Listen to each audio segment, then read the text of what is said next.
पादाय कृष्ण पृष्ठाय भूतले श्रीमते भक्ति वेदांत स्वामिनीति नामिने। नमस्ते सारस्वती देवे गौरवाणी प्रचारिणे निर्विशेष शून्यवादी पाश्चात्य देश तारिणे। वंशाकल्पतरुभ्यश्च कृपा सिन्धुभ्येव च पतितानां पावनेभ्यो वैष्णवेभ्यो नमो नमो। नमो महावदन्नाय कृष्ण प्रेम प्रदायते कृष्णाय कृष्ण चैतन्य नाम्ने गौरतिशे नमः। पंचतत्त्वात्मकं कृष्णं भक्तरूप स्वरूपकं भक्तावतारं भक्ताख्यं नमामि भक्तशक्तिकं। नीलाचलो निवासाय नित्याय परमात्मने बलभद्र सुभद्राभं जगन्नाथाय ते नमः। हे कृष्ण करुणा सिंधु दीनबंधु जगत्पते गोपेश गोपिका कांत राधा कांत नमस्तुते। तप्त कांचन गौरांगी राधे वृंदावनेश्वरी वृषभानुसुते देवी प्रणमामि हरे प्रिये। जय श्री कृष्ण चैतन्य प्रभु नित्यानंद श्री अद्वैत गदाधर श्रीवासादि गौर भक्त वृंद। हरे कृष्णा कृष्ण कृष्ण हरे हरे हरे राम राम राम हरे हरे। हरे कृष्णा कृष्ण कृष्ण हरे हरे हरे राम राम राम हरे हरे। हरे कृष्णा कृष्ण कृष्ण हरे हरे हरे राम राम राम हरे हरे। ओम नमो भगवते वासुदेवाय। ओम नमो भगवते वासुदेवाय। ओम नमो भगवते वासुदेवाय। नारायणं नमस्कृतं नरं चैव नरोत्तमं देवीं सरस्वतीं व्यासो ततो जयमुदीरये। नष्टप्रायेषु अभद्रेषु नित्यं भागवत सेवया भगवती उत्तम श्लोके भक्तिर्भवति नैष्ठिकी।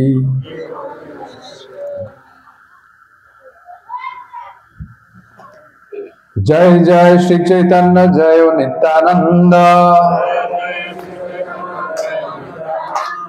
जय अद्वैत चंद्र जय गौर भक्त वृंद। जय जय श्री चैतन्य जय नित्यानंद जय अद्वैत चंद्र जय गौर भक्त वृंद।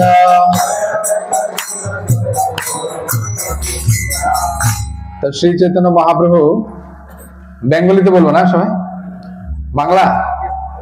तो श्री चैतन्य महाप्रभुर आज के आविर्भाव तिथि।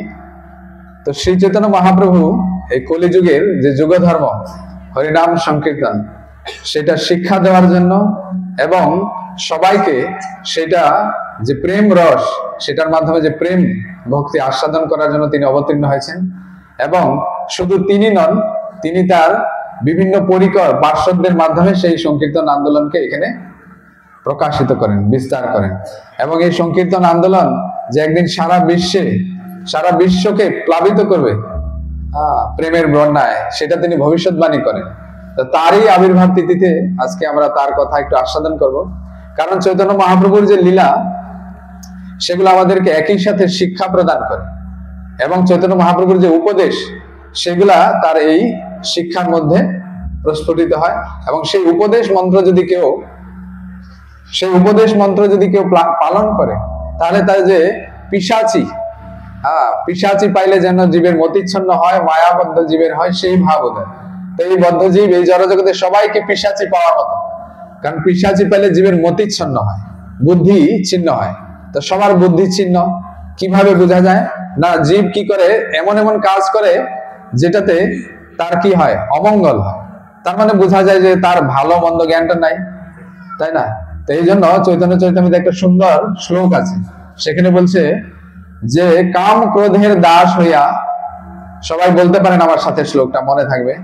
কাম ক্রোধের দাস হইয়া তার লাঠি খায়, ভ্রমিতে ভ্রমিতে যদি সাধু বৈদ্য পায়, তার উপদেশ মন্ত্রে পিশাচি পলায়।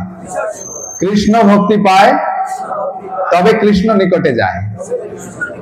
তো এরকম যদি আমরা কাম ক্রোধের দাস হয়ে থাকি, তো আমরা লাথি খেতে থাকি। কাম ক্রোধের দাস আমাদেরকে কি করে? লাথি দেয়। কাম ক্রোধের যদি আমরা দাসত্ব করি, তো তারা আমাদেরকে লাথি দেয়। আর সেই লাথি খেয়ে খেয়ে জীব কি করে? কাম ক্রোধের দাস হইয়া তার লাথি খায়, ভ্রমিতে ভ্রমিতে যদি সাধুবৈদ্য পায়। আমাদের ভাগবতমে আছে মনুষ্য জীবনটা হচ্ছে 4টা পশুর সাথে তুলনা করা আছে। একটা হচ্ছে, প্রথমত হচ্ছে কুকুর, 2 নম্বর হচ্ছে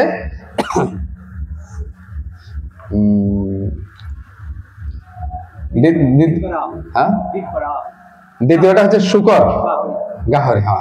প্রথমটা হচ্ছে কুকুর, 2 নম্বরটা হচ্ছে শুকর, তারপরটা হচ্ছে গর্ধব না উটের জীবন, উট, আর শেষের জীবনটা হচ্ছে গর্ধব। এই 4টা পশুর সাথে তুলনা করেছে ভাগবতে। তো কেন এই 4টা পশুর সাথে আমাদের তুলনা করা হয়েছে? না, জীব পড়াশোনা করে সার্টিফিকেট অর্জন করে, কিন্তু একটা চাকরির জন্য কুকুরের মতো দুয়ারে দুয়ারে ভ্রমণ করে, একটা চাকরির জন্য। কেন বলা হয়েছে কুকুরের মতো? কেন বলা হয় নাই যে মানুষের মতো ভ্রমণ করে? কারণ কুকুর যেরকম সবার কাছে অবহেলার পাত্র, কুকুর দেখলেই মানুষ কি স্বাগতম করে, দূর দূর ছেই ছেই করে। তো কুকুরকে যেরকম দূর দূর ছেই ছেই করে, একটা মানুষ চাকরির আশায় প্রাইভেট সেক্টরে, পাবলিক সেক্টরে, গভর্নমেন্ট যেখানেই যাক, সে লাঞ্ছিত হয়। তাকে বলা হয় কি, নাই নাই ভ্যাকেন্সি নাই, যাও যাও অন্য জায়গায় যাও। তো সে প্রায় জীবনটা কুকুরের মতো অতিবাহিত করে। তারপর কোনো পথে যদি সে একটা চাকরি বা পায়, তারপর তার জীবনটা শুরু হয় কিসের মতো? শুকরের মতো। শুকরের মতো কেন বলছে? না, শুকর কিছু বাজ বিচার করে না খাওয়া দাওয়াতে। যে মুহূর্তে একটা জীব ভালো একটু ইনকাম করে, তার খাওয়া দাওয়ার কোনো বাজ বিচার থাকে না, যেখানে সেখানে যা তা খুশি খায়। আর 3 নম্বরটা জীবন হচ্ছে কিরকম? না, 3 নম্বর জীবনটা হচ্ছে উটের মতো। না, উট মরুভূমিতে কিছু পায় না, তো কাটা গাছ খায়। কিন্তু সেই কাটা গাছের মধ্যে যে কাটাগুলো থাকে, তার জিহ্বায় লাগে, তার তালুতে লাগে, তো সেখান থেকে রক্ত বের হয়। আর সে ভাবে যে কাটা গাছটার মধ্যে থেকে মনে কিছু একটা রস বেরোচ্ছে। আসলে সেটা কাটা গাছের রস না, সেটা হচ্ছে তারই রস, মানে তারই রক্তগুলো কাটা লাগে বের হলো, সেটা পান করলো। তাই মানুষ সারা জীবন কষ্ট করে একটু সুখ পাওয়ার জন্য, আসলে সেই সুখটা অন্যের থেকে সে পায় না। সে যতটা দেয় সেটাই পায়। সে যদি কিছু দিতে না পারে, সংসার তাকে সুখ কোনোদিনও দেয় না। সে তার মাথার ঘাম পায়ে ফেলে, তার রক্ত জল করে, তারপরে সে একটু সুখ পায়। আসলে তার কষ্টটাই সে একটু রিটার্ন পায়। তো এরকম করতে করতে মানুষ 3টা স্টেজ পার করে, এবং শেষের জীবনটা হচ্ছে গর্ধবের মতো। সে নিজেকে মনে করে যে আমি একটা গর্ধব, সংসারের বোঝা, বিদ্যার বিলাসে কাটাইনু কাল। বিদ্যার বিলাসে, এই বিদ্যার বিলাসে আমি কি করি সারা জীবনটা? কাটাই। কিভাবে? না, গর্ধবের মতো বোঝাবই, গর্ধবের মতো বোঝাবই, কিন্তু বুঝতে পারি। কিন্তু শেষ সময়ে যখন একটু স্বাধীনতা চাই, প্রভুপাদ লিখছেন তার একদিন বাণীতে, যে স্বামী যদি ভাবে যে এখন সব দায়িত্ব শেষ, তো ছেলে একটু বড় হয়ে গেছে, মেয়ে বড় হয়েছে, আমি একটু সন্ন্যাস নেই, তো স্ত্রী বলে কি, এখনো ওর বিয়ে হয়নি, এখনো ওর গতি হয়নি, তুমি এখন সন্ন্যাস নিতে পারবে না। তো এইভাবে দেখা যায় সে আসলে একটা মালিক না, সে ওই বাড়ির একটা গর্ধব, মানে বোঝা টান। তো এই জন্য বলছে যে ভ্রমিতে ভ্রমিতে যদি সাধু বৈদ্য পায়, তার উপদেশ মন্ত্রে পিশাচি পলায়। আর পিশাচি পলানোর পরে কি হবে?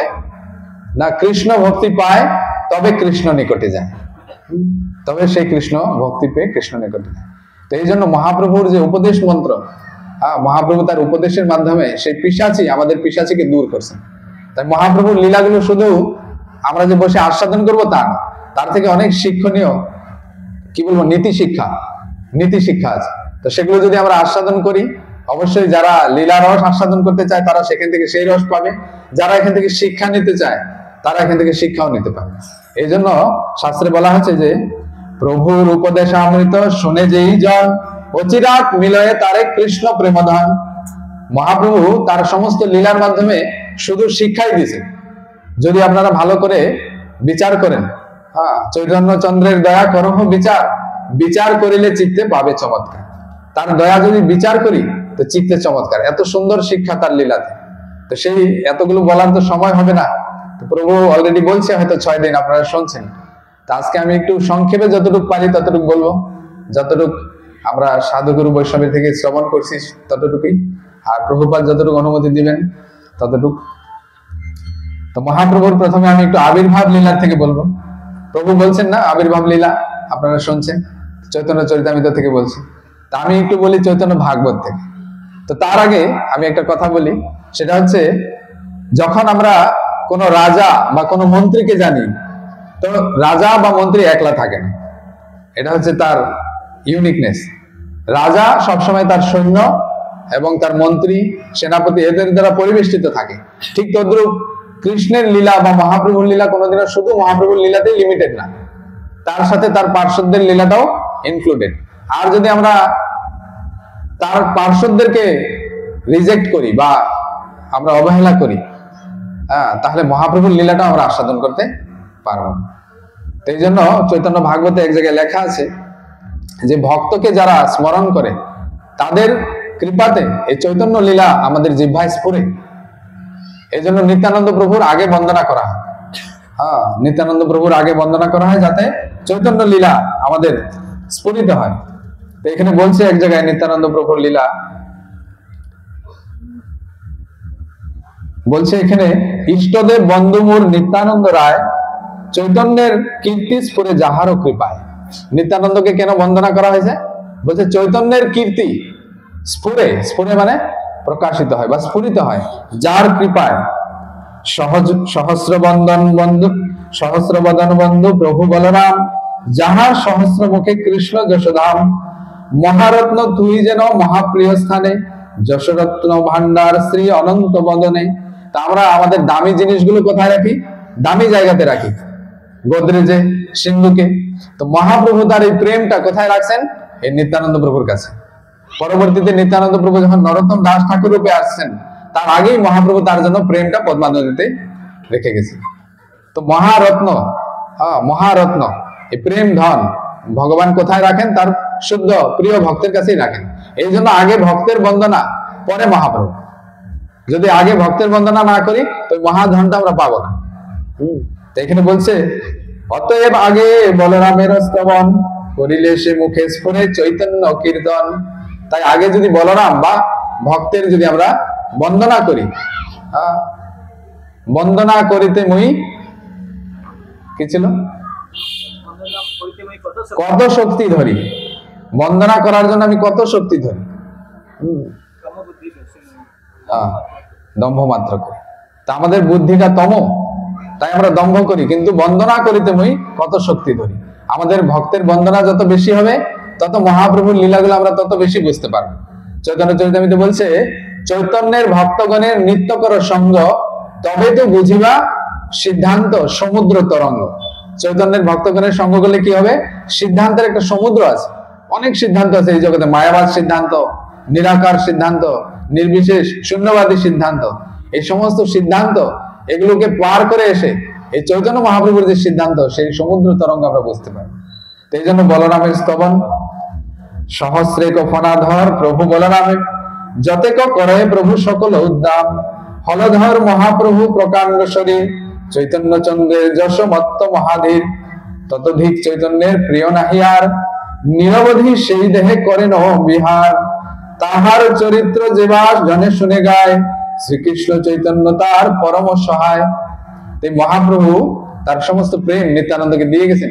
এই জন্য নিত্যানন্দ প্রভুর যারা আরাধনা করবে এবং নিত্যানন্দ প্রভুর অনুগামী সমস্ত ভক্তদের, তারাই এই চৈতন্য মহাপ্রভুর লীলাটা বুঝতে পারবে। মহাপ্রীত হয় তার মহেশ পার্বতী, জিহ্বায় স্ফুরে তার শুদ্ধা সরস্বতী। তার উপরে মহেশ পার্বতী, শিব পার্বতী সন্তুষ্ট হয় এবং জিহ্বায় তার সরস্বতী দেবী স্ফুরে। এই জন্য আমরা আগে তার একটু প্রার্থনা করলাম। এখন আমরা একটু মহাপ্রভুর লীলাতে যে কি শিক্ষা সেগুলো আলোচনা করব। তো বৃন্দাবন দাস ঠাকুরের বিষয়ে আমাদের একটু যদি স্মরণ করি তাহলে চৈতন্যের লীলা, কারণ এই চৈতন্য ভাগবত বৃন্দাবন দাস ঠাকুরের কৃপায় আমরা লাভ করছি। তো বৃন্দাবন দাস ঠাকুর কে ছিলেন, কিভাবে তার চৈতন্য মহাপ্রভুর কৃপা লাভ করলেন? তো তার মাতার নাম ছিলেন নারায়ণী দেবী। এই নারায়ণী দেবী তার ছোটবেলা তার বাবা দেহত্যাগ করেন, আর শ্রীবাস ঠাকুর ছিলেন তার কাকা। শ্রীবাস ঠাকুর ভাবলেন যে যেহেতু দাদা দেহ রাখছেন, তো মালিক এই নারায়ণী দেবীকে আমি একটু দেখাশোনা করতে লাগলাম। তাই তিনি তার গৃহে আনলেন। তো এক সময় শ্রীবাস ঠাকুর আদি ভক্তরা যখন মহাপ্রভুর সংকীর্তন করতেন, তখন কাজী বা কাজীর যারা লোক ছিল তারা ওইখানে একটু উপদ্রব করতেন, সংকীর্তন আন্দোলনের বিরুদ্ধে ছিলেন তারা। আর গ্রামের কিছু ব্রাহ্মণ যারা এই হরিনাম সংকীর্তনটা ভালোবাসতেন না, কারণ ব্রাহ্মণদের যে একটা মহিমা, তারাই একমাত্র যাগ যজ্ঞ পূজা অনুষ্ঠান করবে, তাদের সম্মানটা যেন একটু ক্ষীণ হইতেছে, সবাই যেন মহাপ্রভুর সংকীর্তন আন্দোলনে মাতোয়ারা হইতেছে। তো ব্রাহ্মণরা ভাবলেন যে আমরা একটু ইনসিকিউর, একটু এরকম করছে যে একটু মনে হয় আমাদের অবস্থাটা শোচনীয় হইতে চলছে, তাই তারা একটু কমপ্লেন করলেন, অভিযোগ করলেন কার কাছে? কাজীর কাছে। প্রভু একটা নাটক করছিলেন, সেই নাটকটার মধ্যে সেটা খুব সুন্দর, আমি মধ্যে মধ্যে নাটকটা দেখি, খুব ভালো লাগে। তো সেটার মধ্যে তারা অভিযোগ করছেন কাজীকে যে আমাদের এখানে ওই নিমাই কি শুরু করছে দেখেন, রাত্র রাত্র ঘুম আসা যায় না তাদের জন্য, কি হুলস্থুল করে। তো কাজী তখন এসে কি করে, তার মৃদঙ্গটা ভাঙে, কিন্তু তার আগে কাজী অনেক লোক পাঠায়, আর সময়ে সময়ে ব্রাহ্মণরা এই শ্রীবাস আদি ভক্তদেরকে একটু ভয় দেখাতো, এই কাজের লোক আসতেছে, ওই তো কাজের লোক দেখা যায়, এরকম। আর শ্রীবাস ঠাকুর ভয়ে দৌড় দিয়ে গিয়ে ঠাকুর ঘরে প্রবেশ করতো, নৃসিংহদেবের স্তুতি করতো। তো একদিন মহাপ্রভুর খুব কষ্ট লাগতেছে, আমার ভক্ত সব সময় খালি ভয়ে থাকবে আর বাকিরা খুব আনন্দে থাকবে, এটা কিভাবে হয়? তো মহাপ্রভু তখন ভ্রমণ করতেছিলেন নদীর পারে, হঠাৎ তার এই শ্রীবাস ঠাকুরের যে স্তুতি, তার অন্তর্যামী তো সব জানতে পারলো যে শ্রীবাস ঠাকুর ঠাকুর ঘরে খুব ভয়ে ভয়ে স্তুতি করতেছেন নৃসিংহদেবের। তো মহাপ্রভুর আর খুব রাগ উঠল। তো মহাপ্রভু খুব তীব্র বেগে শ্রীবাস ঠাকুরের গৃহে আসলেন, আর শ্রীবাস ঠাকুরের দরজা, ঠাকুর ঘরের দরজা খোলো। তো শ্রীবাস ঠাকুর, তুমি কার আরাধনা করতেছো জানো? আমি কে? ওই তুমি যার আরাধনা করতে, আমি হচ্ছে সে। তো শ্রীবাস ঠাকুর তো প্রথমত চিনতে পারেন মহাপ্রভুর এরকম কেন। তখন মহাপ্রভু তার যে আবেশ দেখালেন তিনি, তখন শ্রীবাস ঠাকুর বিশ্বাস করলেন। তার বিশ্বরূপ এই শ্রীবাস ঠাকুরের এই বিষ্ণু খট্টাতে বসে তিনি দেখেন। তো যাই হোক, পরে শ্রীবাস ঠাকুরকে বলছে, তুমি জানো আমি যদি চাই ওই কাজী আদি সবাই কৃষ্ণ নাম করবে। কিভাবে করবে জানো? আমি তার সবাই যাব আর তাকে বলবো যে তোমার যত মোল্লা আছে সবাইকে নিয়ে আসো,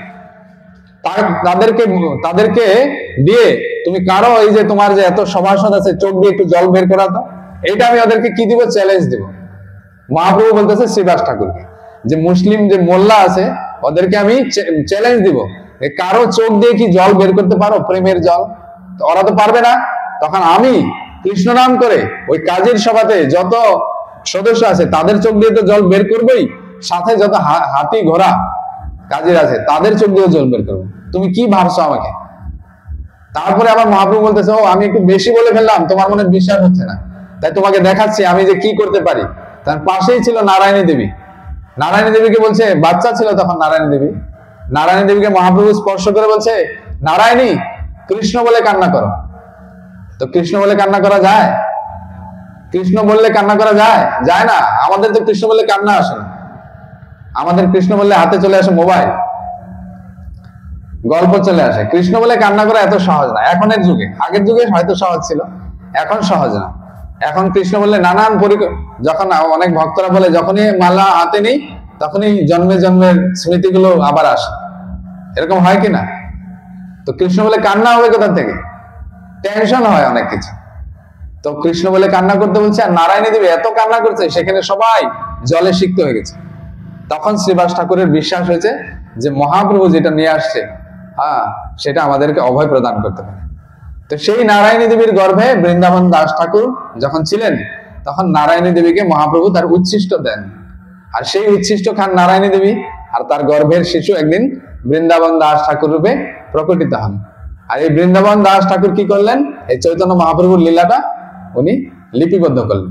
এই জন্য বলছে এই বৃন্দাবন দাস ঠাকুর হচ্ছে চৈতন্য লীলার ব্যাস। ব্যাসদেব কৃষ্ণের লীলা লিপিবদ্ধ করেন, আর এই বৃন্দাবন দাস ঠাকুর চৈতন্য মহাপ্রভুর লীলা লিপিবদ্ধ করেন, এই চৈতন্য ভাগবত। আর তাদের এত সুন্দর একটা লীলা আছে। এই বৃন্দাবন দাস ঠাকুর যখন গ্রন্থ লিখছিলেন তার গ্রন্থের নাম রাখছিলেন কি? চৈতন্য মঙ্গল। আর আরেকজন বৈষ্ণব আছেন তিনি লোচন দাস ঠাকুর, তিনিও একটা গ্রন্থ লেখেন, তার নাম রাখেন চৈতন্য মঙ্গল। জানে না তো, আগের দিনে তো কমিউনিকেশন ছিল না, আর তো অ্যাডভার্টাইজ ছিল না, কে কোথায় কি নাম রাখতেছে কে জানবে। তো উনিও নাম রাখেন চৈতন্য মঙ্গল, এদিকে বৃন্দাবন দাস ঠাকুরও গ্রন্থ লিখে চৈতন্য মঙ্গল। তো আগের দিনে একটা প্রথা ছিল কি, যে শ্রেষ্ঠ বৈষ্ণব অথরাইজড তাকে দিয়ে ওই বইটা কি করতে লাগবে, অনুমোদন করাতে লাগবে। সে যতক্ষণ সেটাকে অনুমোদন না করবে সেই গ্রন্থটা কেউ পড়বে না। তো বৃন্দাবন দাস ঠাকুর ছিল অথরাইজড, মানে তিনি যদি সাইন করেন বা অনুমোদন করেন তাহলে সেই গ্রন্থটা চলবে। তো লোচন দাস ঠাকুর যখন গ্রন্থটা লিখলেন, তো তিনি তার গুরুদেবকে বললেন যে আমার গ্রন্থটা লেখা হয়ে গেছে। তার গুরুদেব বললেন যে এই গ্রন্থটা নিয়ে তুমি বৃন্দাবন দাস ঠাকুরের কাছে যাও, সে যতক্ষণ অনুমোদন না করবে বৈষ্ণবরা সেই গ্রন্থটা পড়তে পারবেন। তো তিনি যখন বৃন্দাবন দাস ঠাকুরের কাছে আসলেন, তো এই লোচন দাস ঠাকুর যেই সম্প্রদায় ছিল, তাদের সম্প্রদায়ে নিত্যানন্দ প্রভুকে সম্মান করা হতো না, শুধু মহাপ্রভুকে সম্মান করা হতো, নিত্যানন্দ প্রভুকে সম্মান করা হতো না। আর বৃন্দাবন দাস ঠাকুর ছিলেন নিত্যানন্দ প্রভুর মানে নিত্যানন্দ প্রভু ছিলেন বৃন্দাবন দাস ঠাকুরের ইষ্টদেব। তাই তার ইষ্টদেবকে যে না মানবে সে কি তাকে স্বীকার করবে? তাই লোচন দাস ঠাকুর যখন গ্রন্থ নিয়ে আসছে, বৃন্দাবন দাস ঠাকুর বলছে বের হয়ে যাও, আমার এখান থেকে বের হয়ে যাও, তোমাদের মুখও দেখতে চাই, কারণ তোমরা নিত্যানন্দ প্রভুকে মানো না। তখন লোচন দাস ঠাকুর তো খুব দুঃখ পেলেন, কি করবেন, এখন উপায় নাই।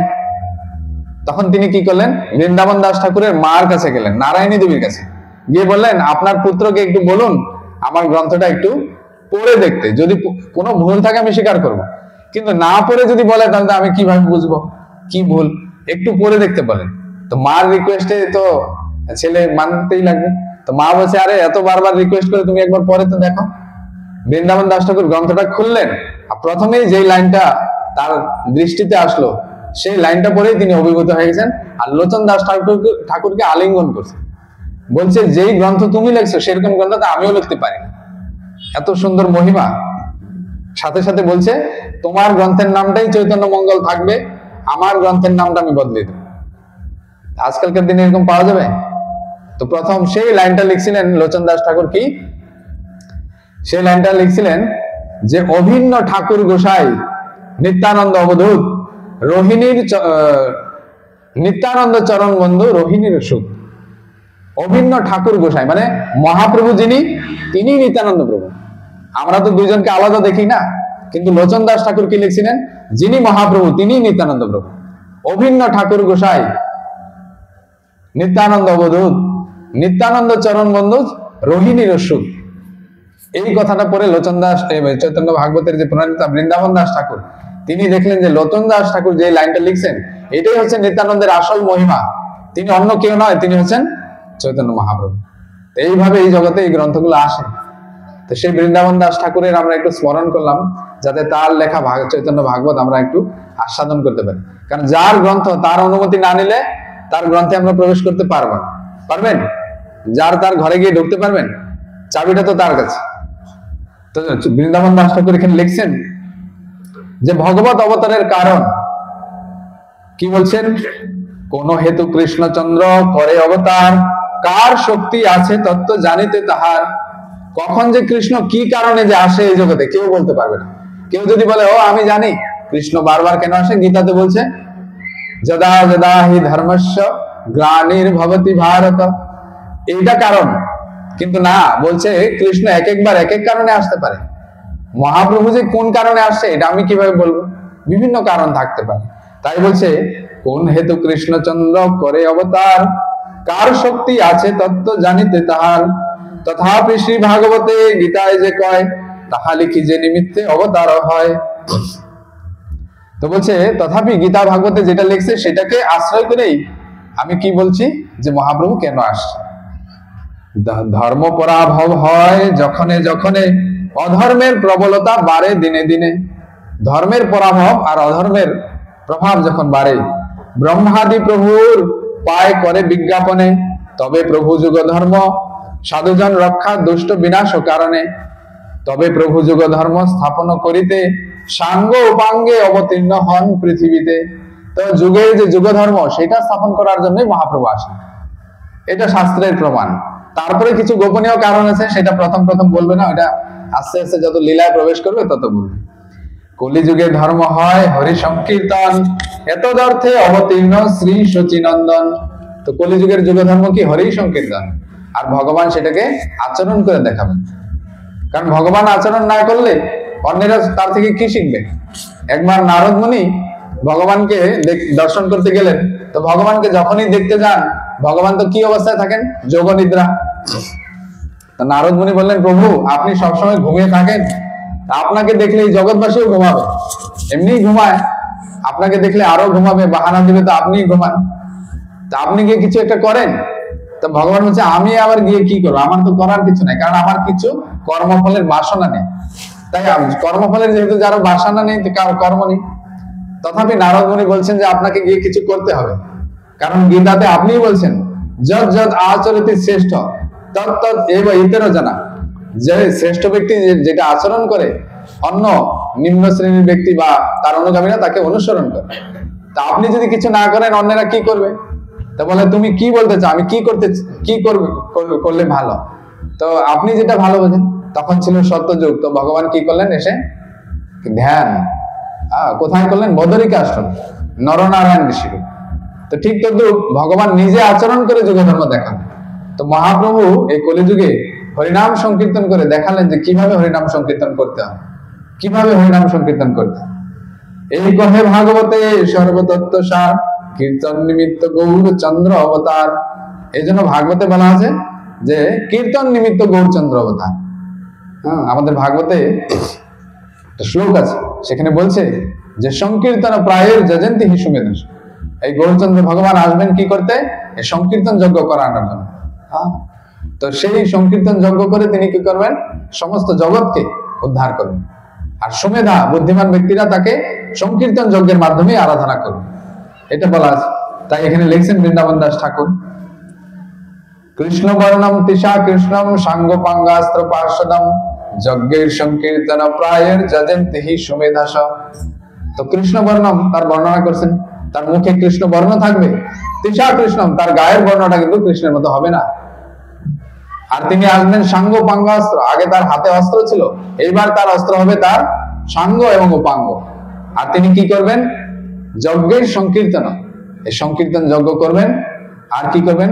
প্রায়ের যজন্তি হি সুমেধস, তাকে যারা যোজনা করবে তারা এই সংকীর্তন যজ্ঞের মাধ্যমে বুদ্ধিমান ব্যক্তিরা তাকে আরাধনা করবে। কলিযুগে সর্বধর্ম হরি সংকীর্তন, সব প্রকাশিলেন চৈতন্য নারায়ণ। কলিযুগে সংকীর্তন ধর্ম পালিবারে, অবতীর্ণ হইলা প্রভু সর্বপরিকরে। তার সমস্ত পরিকর নিয়ে তিনি এই সংকীর্তন ধর্ম পালন করার জন্য আসলেন। প্রভুর আজ্ঞায় আগে সর্বপরিকর, জন্ম লভিলেন সবে মানুষ ভিতর। মহাপ্রভুর আজ্ঞায় সমস্ত পার্শ্বদরা মানুষের ভিতরে আবির্ভাব হলেন, বিভিন্ন মানুষ রূপে তিনি তারা লীলা করলেন। তো তারা কে কে ছিলেন? বলছে, কি অনন্ত কি শিব বিরিঞ্চি ঋষিগণ, যত অবতারের পার্শ্বদ আপ্তগণ।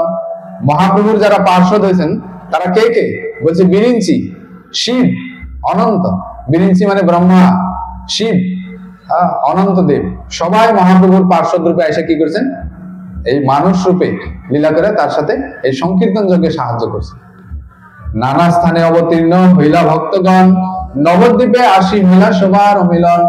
তো মহাপ্রভুর ভক্তরা কিন্তু এক জায়গায় জন্ম নেয়নি, এক একজন এক এক জায়গায় জন্ম নিয়েছেন। কেউ বঙ্গদেশে, কেউ উড়িষ্যাতে, কেউ কোথায়। তো তার কারণটা কি? কি কারণে মহাপ্রভু নিজে এক জায়গায় জন্ম নিলেন আর তার পার্শ্বদেরকে সব দূরে দূরে পাঠালেন? কারণ পার্শ্বদরা তো সামনে থাকলে ভালো, তাদেরকে দূরে কেন পাঠালেন? তো বলছে যে বৈষ্ণব যে স্থানে জন্ম নেবে সেই স্থানটা কি হয়? পবিত্র হয়। তার প্রভাবে সেই সমস্ত চারিদিকের মানুষ একটু ধর্মপরায়ণ হয়। এই জন্য বৈষ্ণবদেরকে দিয়ে সেই স্থানটাকে পবিত্র করানোর জন্য তিনি বিভিন্ন স্থানে তার পার্শ্বদেরকে জন্ম দিলেন। আপনে হইলা অবতীর্ণ গঙ্গা তীরে, সঙ্গের পার্শ্বদে কেনে জন্মায়েন দূরে। তো অনেকে প্রশ্ন করতে পারে, তাদেরকে কেন দূরে দূরে জন্ম দিলেন? সেসব জীবেরে কৃষ্ণ বৎসল হইয়া, মহাভক্ত সব জন্মায়েন আজ্ঞা দিয়া। তো চারিদিকে সব অপবিত্র জীব, অশুদ্ধ বদ্ধ জীব, তারা ভগবানের দিব্য নাম করে না। তো সেই অপবিত্র জীবকে শুদ্ধ করার জন্য বা বদ্ধ জীবকে শুদ্ধ করার জন্য তার পবিত্র আত্মাদেরকে প্রেরণ করলেন। এই জন্য তাদেরকে দূরে দূরে জন্ম দিলেন। স্বচ্ছ দেশে স্বচ্ছ কুলে আপন সমান, জন্মাইয়া বৈষ্ণবে সবারে করে ত্রাণ। যেই দেশে যেই কুলে বৈষ্ণব অবতারে, তাহার প্রভাবে লক্ষ যোজন নিস্তরে। তো যেই দেশে আর যেই কুলে বৈষ্ণব অবতরণ করবেন, বৈষ্ণব আবির্ভাব হবেন, তার লক্ষ যোজন, সে যেখানে থাকবে তার দিকে চারিদিকে লক্ষ যোজন কি করবে, তিনি নিস্তার করবেন। হ্যাঁ, আমাদের আসামে বৈষ্ণব ধর্মের প্রভাব আছে, আগে থেকে আছে না? শ্রীমন্ত শঙ্করদেব এবং শ্রীমন্ত মাধবদেব তারা বৈষ্ণব ধর্ম প্রচার করছে, তাদের প্রভাবে এখনো আসামে ভক্তি আছে, আছে কিনা? তো এই যে বৈষ্ণবের প্রভাব আছে, তারা যে নাম জপ করেন, সেই নাম জপের প্রভাবে লক্ষ যোজন নিস্তারে। তারা শুধু নিজের জন্য করেন না, তারা পরোপকার সবার জন্য করেন। তো এই জন্য বলছে, যেই দেশে যেই কুলে বৈষ্ণব অবতারে, তাহার প্রভাবে লক্ষ যোজন নিস্তারে। অতএব সর্বদেশে নিজ ভক্তগণ অবতীর্ণ কইলা শ্রী চৈতন্য নারায়ণ। নানা স্থানে অবতীর্ণ হইলা ভক্তগণ, নবদ্বীপে আসি সবার হইল মিলন। তো সব আইসা নবদ্বীপে মিলন হইল। কিসের জন্য? কারণ নবদ্বীপটা হচ্ছে হেডকোয়ার্টার। হেডকোয়ার্টার মানে সবাই কাজ করবে বিভিন্ন জায়গায়, আর মহাপ্রভু কোথায় আছেন? নবদ্বীপে। তাই সব কিছু ডিসিশনটা এখান থেকে হবে, এখান থেকে ডিসিশন গুলা যাবে, রেজলিউশন গুলা যাবে, আর ওখানে অ্যাপ্লাই করবে, অ্যাপ্লিকেবল। অবতরিবেন প্রভু জানিয়া বিধাতা, সকল সম্পূর্ণ করি হইলেন তথা। যখন বিধাতা জানতে পারলেন যে ভগবান এখানে আবির্ভূত হবেন, তো বিধাতা সবকিছু অ্যারেঞ্জমেন্ট করে রাখলেন। সবকিছু অ্যারেঞ্জ, আপনারা জানেন অনেক ভক্ত আসবে, তাই সবকিছু অ্যারেঞ্জমেন্ট করা আছে, প্যান্ডেল বানানো, প্রসাদ। তো ভগবান যেখানে আসবেন, বিধাতা সব আয়োজন করে রাখছেন। নবদ্বীপ সম্পত্তি কে বর্ণিবারে পারে, এক গঙ্গা ঘাটে লক্ষ লোক স্নান করে। তো তখনকার নবদ্বীপের অবস্থা খুব ঐশ্বর্যময়। তাদের ঐশ্বর্য কিরকম না, বিদ্যার দিক দিয়ে তারা সর্বশ্রেষ্ঠ স্থান। তো এখানে একটা শ্লোক আছে, বলছে, নানা দেশ হইতে লোক নবদ্বীপে যায়, নবদ্বীপে পড়িলে সে বিদ্যার রস পায়। নানা দেশ হইতে লোক কোথায় পড়াশোনা করার জন্য যায়? নবদ্বীপে। কিসের জন্য? কারণ নবদ্বীপে পড়াশোনা করলে বিদ্যার রস পাওয়া যায়। নানা দেশ হইতে লোক নবদ্বীপে যায়, নবদ্বীপে পড়িলে সে বিদ্যার রস পায়। বিদ্যার রস পাওয়ার জন্য সেখানে গেল। কিন্তু দুঃখের কথা, যদিও বিদ্যা নিয়ে তারা ব্যস্ত, কিন্তু কৃষ্ণ ভক্তি তারা যাজন করেন। বিদ্যার যে মূল লক্ষ্য কি? শিবাস ঠাকুর বলছেন এক জায়গায় যে পরে কেনে লোক কৃষ্ণ জানিবারে, সে যদি নহিল বিদ্যায় কি করে? পড়াশোনা কেন করে? জীব কৃষ্ণকে জানার জন্য। কিন্তু সেটাই যদি না করে, তাহলে পড়াশোনার লাভটা কি? সে যদি নহিল, তবে বিদ্যায় কি করে? তাকে বিদ্যা দিয়ে তো তাকে পার করতে পারবে না। আমাদের একজন আচার্য, তিনি গান লিখছেন, তিনি বলছেন, জড় বিদ্যা যত মায়ার বৈভব, তোমার ভজনে বাধা, অনিত্য সংসারে মোহ জন্মিয়া, জীবকে করে গাধা। এই জড় বিদ্যা যত মানুষ অর্জন করে, তত দিন দিন মানুষ কি হইতেছে? গাধা হইতেছে। গাধা সংসারের বোঝা বহন করতেছে। সে নিজের পরমার্থ কল্যাণের চিন্তা ভুললো, নিজের কিভাবে মঙ্গল হবে সেটা ভুলে যায়। যারা যত বেশি বিদ্যায় গর্বিত, তারা তত বেশি নিজের যে পরমার্থ সেটা ভুলে। তাই তারা সংসারের বোঝাটাই চিরকাল বহন করে, অন্তিমে গিয়ে দেখে যে নিজের বোঝাটাই থাকলো, ওইটাই বহন করা হলো। সবার বোঝা টানতে টানতে সবাই শেষে দেখে আমার বোঝাটাই থাকলো। এই জড় বিদ্যার এটা প্রভাব। তাই পারমার্থিক বিদ্যার কিন্তু সেটা লক্ষ্য না, কৃষ্ণ জানা হচ্ছে তার লক্ষ্য। তাই এখানে লিখছেন, কৃষ্ণ রাম ভক্তি শূন্য সকল সংসার, প্রথম কলিতে হইল ভবিষ্য আচার। ভবিষ্যতে কি হবে সেটা প্রথমেই বোঝা গেল। জি মূলা বাড়ে তার দুপাততেছেন, কিরকম হবে সেটা প্রথম থেকেই বোঝা যায়। তো ভবিষ্যতে যে কলিযুগ কিরকম প্রভাব বিস্তার করবে সেটা এখন থেকেই বোঝা যেতেছে। তার মানে মহাপ্রভুর সময় থেকেই বোঝা যায়। মহাপ্রভুর আবির্ভাবের সময় থেকে চারিদিকে সব কি হয়ে গেল? অনাচার, ধর্ম ভক্তি না, শুধু বিদ্যা বিদ্যা বিদ্যা এগুলো করতেছে, তর্ক করে। বিদ্যার উদ্দেশ্য তো তর্ক করা না। তো এখানে লিখছেন যে ধন নষ্ট করে পুত্র কন্যার বিবাহ, এই মতো জগতের ব্যর্থ কালো যায়। যার যত ধন ছিল সব পুত্র কন্যার বিবাহতেই নষ্ট করে দেয়, ব্যর্থ কাল যায়। তো আজকাল এটাই দেখা যাইতেছে না? এটা মহাপ্রভুর সময়ও দেখা গেছে। তার মানে মহাপ্রভুর সময় এটা ভবিষ্য আচার, ভবিষ্যতে কি হবে। যেমন আজকে সকালবেলা আমরা দিনটা দেখলে বুঝতে পারি সারাটা দিন কিরকম যাবে, মর্নিং শোজ দ্য ডে। তো সেরকমই মহাপ্রভুর সময় থেকে বোঝা গেছে যে কলিযুগের শুরু হলো মাত্র, সারা কলিযুগটা কিরকম যাবে বোঝা গেল।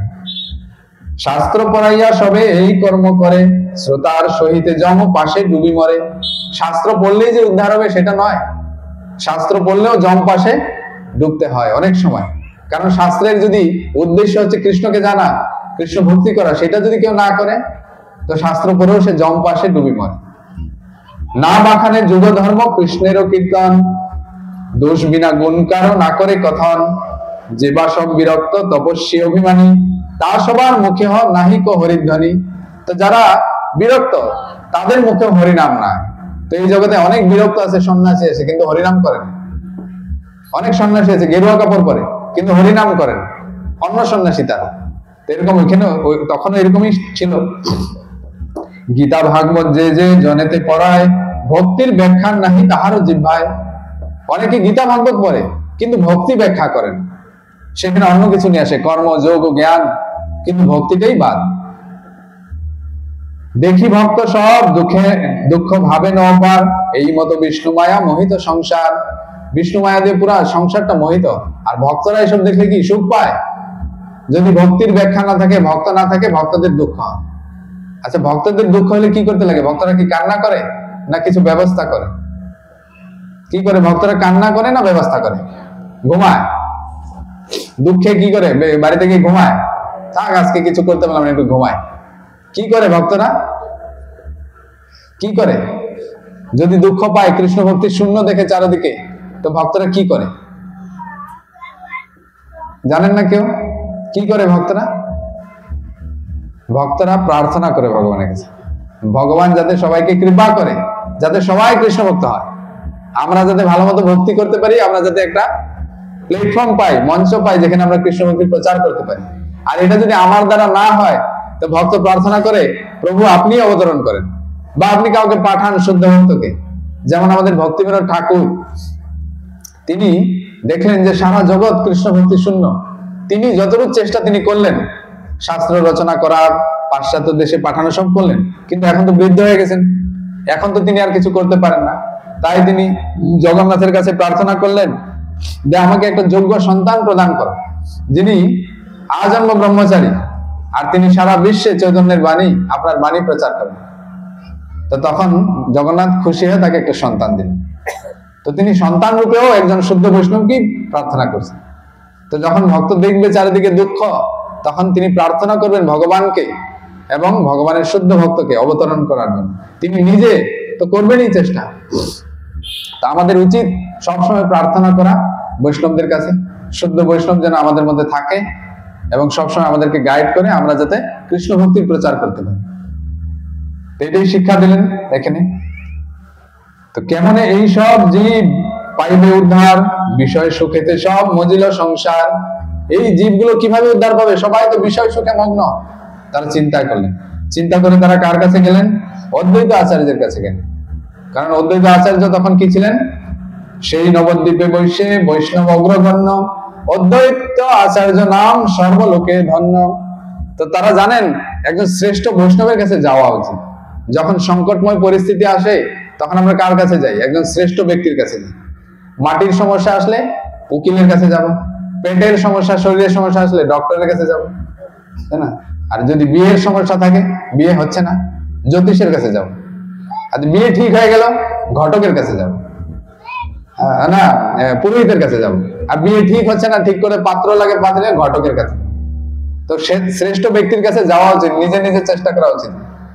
তো বৈষ্ণবরা কার কাছে গেলেন? অদ্বৈত আচার্যের কাছে। অদ্বৈত আচার্য তাদেরকে একটা পথ দিবে এই আশা।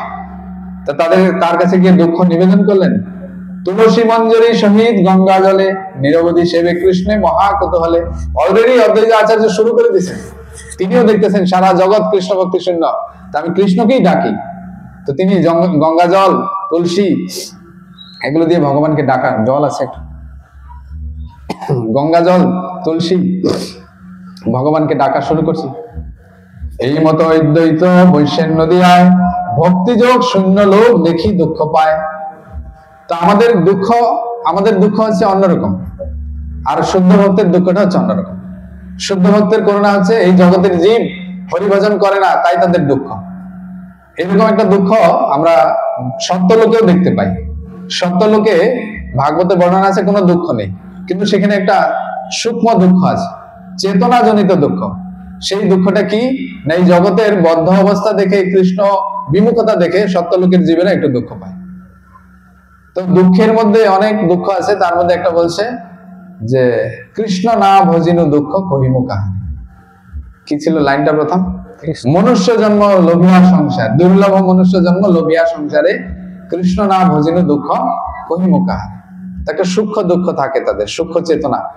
তো অদ্বৈত আচার্য সেরকম দুঃখ পাইতেছিলেন এবং তিনি তখন চিন্তা করলেন এই দুঃখের থেকে নিবৃত্তিতে আমিও দিতে পারি, কিন্তু ভালো হয় যদি ভগবান এসে দেয়। তার যে ভগবানের প্রতি ভালোবাসা, সেটার জন্য শরণাগতি, ভক্তের শরণাগতি থাকে, তার মধ্যে সামর্থ্য আছে। আমাদের প্রভুপাদ তিনি জগৎ জীবের দুঃখ দেখে খুব সবসময় কষ্ট পেত। বুদ্ধদেবেরও দশাবতার স্তোত্রে বুদ্ধদেবের কথা বলে এরকম লেখা আছে, জয়দেব গোস্বামী লিখলেন যে সদয় হৃদয় দর্শিত পশুঘাতম, সদয় হৃদয় দর্শিত পশুঘাতম। বুদ্ধদেব বসে বসে শান্তি পেতেন না, কারণ সবসময় তার চোখে কি ভাসতো? পশুঘাতম। চারিদিকে সব পশুকে কি করা হইতেছে? কি করা হইতেছে? বলি। আজকে সবাই খেলবে হোলি, আর আমাদের থেকে টাকা নিয়ে দিবে সব বলি। আমরা রাস্তায় আসার সময় বলছি কি ভাই একটা দিয়ক প্রভু, মনে মনে বলতেছি কি ভাই একটা দিয়ক, মানে তাতে বলি দেবো। হোলি হে বলছে হোলি, আর ওই টাকা দিয়ে ওরা দিবে বলি। কোথার হোলি? হোলি মানে, হোলি শব্দের অর্থ কি জানেন? পবিত্র। HOLY হোলি, আর আজকেরটা হচ্ছে HOLI। যা হয় শব্দটা একই রকম, হোলি। হোলি প্লেস, হোলি ধাম, হোলি নেম। হোলি মানে হচ্ছে পবিত্র। আজকের উৎসবটা হচ্ছে পবিত্র। কোথায় থাকে পবিত্র? টাকা পয়সা নিয়ে তারা তো ছাগলের অবস্থা খারাপ করে। ছাগল চিন্তা করে তোমাদের উৎসবগুলা না আসলেই ভালো, তোমাদের উৎসবগুলা না আসলেই ভালো। তাদের অভিশাপে আমাদের উৎসবগুলো এমনি মাটি, বুঝলেন তো? সবার আশীর্বাদ নিয়ে উৎসব করতে লাগে। আমরা সবার আশীর্বাদ নেই আর ছাগলের অভিশাপ নেই। আপনি একটু অভিশাপ দিন, কৃপা করে আমার উৎসবটা যেন ভালো হয়। তো এরকম চলছে। তা না, বৈষ্ণব সেরকম করে না। বৈষ্ণব সবার আশীর্বাদ নেয় এবং উৎসবটাকে সবার কাছে মঙ্গলময় করে তোলে। তো এই জন্য অদ্বৈত বসেন নদিয়ায়, ভক্তি যোগ শূন্য লোক দেখি দুঃখ পায়। তো প্রভুপাদ কি করছিলেন? যখন দেখলেন সমস্ত জীব দুঃখ পায়, কৃষ্ণ বিমুখ, তখন তিনি কি করলেন? এই কৃষ্ণ ভক্তি প্রচার করার জন্য, গুরুদেবের বাক্য পালন করার জন্য তিনি বৃদ্ধ বয়সে যখন একজন কেয়ারটেকারের দরকার, কেয়ারটেকার মানে যত্ন নেওয়া একজন সেবক, কি বলে, শুশ্রূষা করার একজন দরকার। তার জন্যই মানুষ সংসার টংসার করে, যে আমার বৃদ্ধ বয়সে একজন সেবক বা শুশ্রূষা করার কেউ থাকবে। প্রভুপাদ কোনো সেবক নেই, কোনো, আজকাল একটু প্রচার করলে মানুষের অনেক সেবক হয়ে যায়, অনেক ফলোয়ার, সবাই কিনে দলে বলে চলে, কিন্তু প্রভুপাদ একা। কিসের জন্য গেলেন? তার যে করুণা ভিতর, তাকে ঘরে মানে বৃন্দাবনে শান্তিতে থাকতে দেন। প্রতিদিন তিনি কষ্ট পান যে গুরু মহারাজের আজ্ঞা এই ম্লেচ্ছ জীবদের, আর গুরু মহারাজ তার থেকে বেশি করুণাময়। তিনি এখানে বসে বসে ম্লেচ্ছ জীবের যে কষ্ট সেটা অনুভব করতেছেন, তাই বলছেন প্রচার করতে।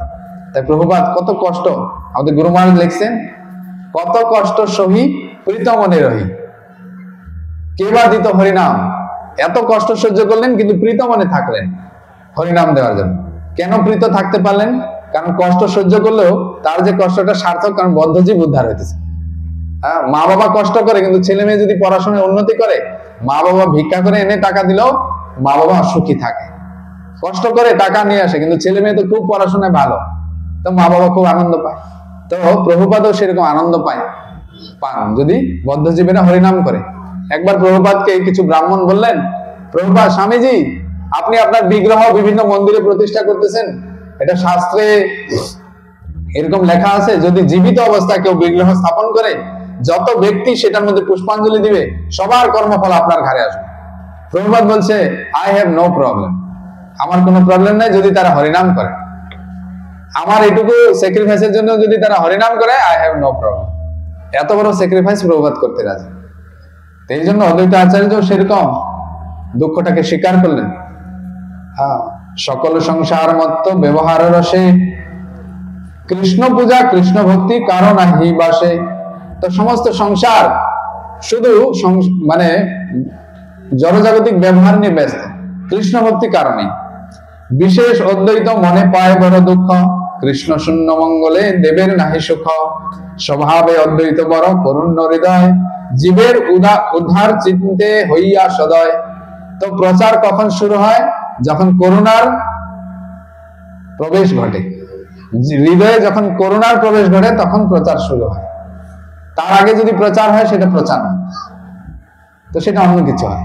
তো অদ্বৈত আচার্যের হৃদয়ে করুণা প্রস্ফুটিত হলো, তিনি বদ্ধ জীবের জন্য চিন্তা করলেন।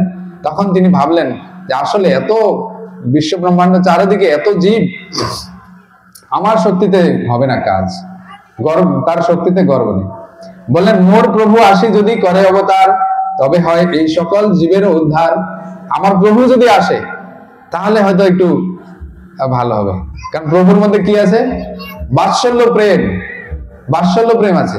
প্রভুপাদ লিখছেন ভাগবতম এক জায়গায়, ধ্রুব মহারাজের যে ব্যাখ্যা আছে, ধ্রুব মহারাজের আখ্যান যেখানে আছে ভাগবতের 4th স্কন্ধে, সেখানে তিনি লিখছেন প্রভুপাদ যে ধ্রুব মহারাজকে তার মাতা ভগবান বিষ্ণুর আরাধনা করতে বলছে।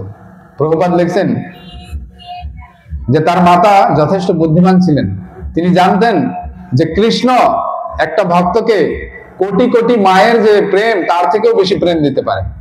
কৃষ্ণের যে প্রেম কোটি কোটি মায়ের বাৎসল্য প্রেমকেও অতিক্রম করে, প্রভুপাদ লিখছেন তাৎপর্য। এই জন্য সুনীতি মা তাকে বিষ্ণুর আরাধনা করতে বলছেন, কারণ বিষ্ণুর আরাধনা কোটি কোটি মায়ের বাৎসল্য প্রেমকেও কি করে? অতিক্রম করে।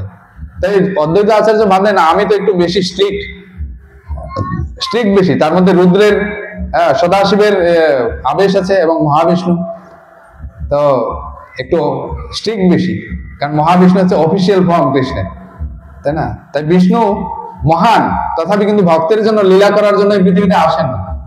আর বিষ্ণুর থেকে উপরে কৃষ্ণ, কিন্তু তিনি ভক্তের কারণ তাকে উদ্ধার করার জন্য কৃষ্ণ কিন্তু অবতরণ করেন, বিষ্ণু কিন্তু অবতরণ করেন। তার মানে বিষ্ণু কোনো লীলা করেন না।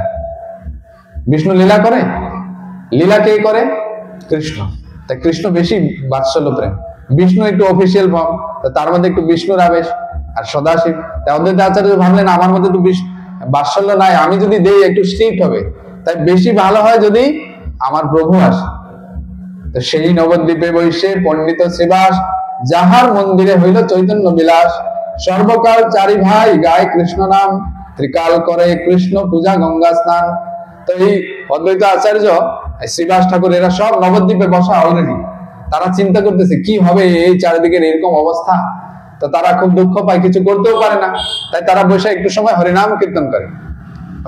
যতক্ষণ হরিনাম কীর্তন করে, ভাগবত কথা বলে, ততক্ষণ একটু শান্তি পায়। যেই হরিনাম বিশ্রাম, ভাগবত বিশ্রাম, আবার টেনশন, আবার চারিদিকে এই অবস্থা। তো সবেই স্বধর্ম পর, সবেই উদার, কৃষ্ণ ভক্তি বই কেহ না জানে আর। সবে করে সবারে বান্ধব ব্যবহার, কেহ কারো না জানেন নিজ অবতার। বিষ্ণু ভক্তি শূন্য দেখি সকল সংসার, অন্তরে রহে বড় চিত্ত শোভাকার। কৃষ্ণ কথা শুনিবে হেন নাহি জন, আপনা আপনি সবে করেন কীর্তন। তো বলছে কৃষ্ণ কথা কেউ শোনার মানুষ নাই, তাই আমরাই কীর্তন করি।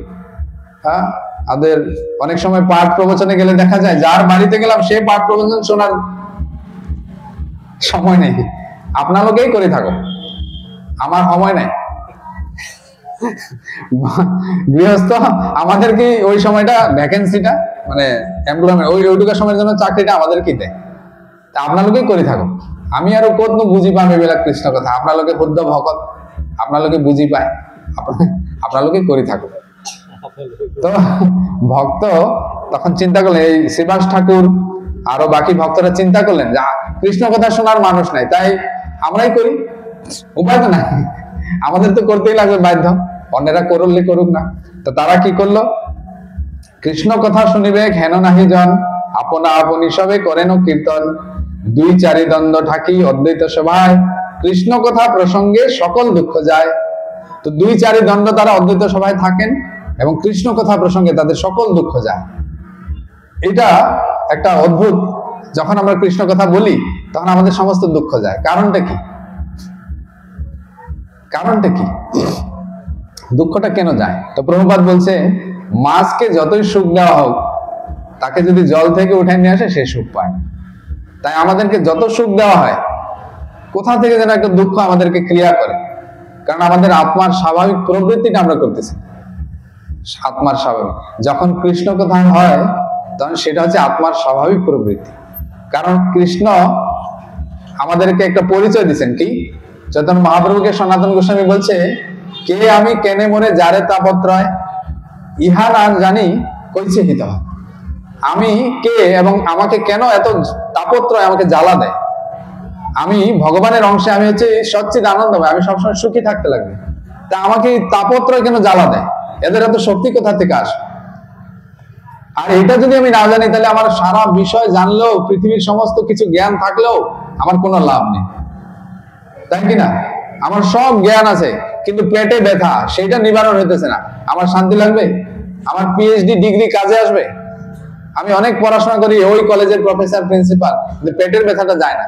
দুঃখ থাকবে কি থাকবে না? থাকবে।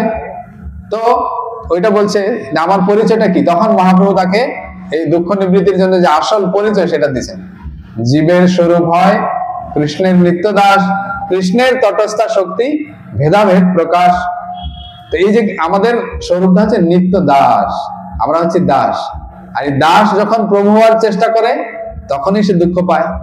এই দাসকে যদি আমরা উল্টা দিক থেকে পড়ি, তাই শব্দটা সদা। তা আমাদের এই সুখটা সদা থাকবে যদি আমরা দাস থাকি সদা। দাসত্বটা মানে হচ্ছে সদা আনন্দের একটা পথ।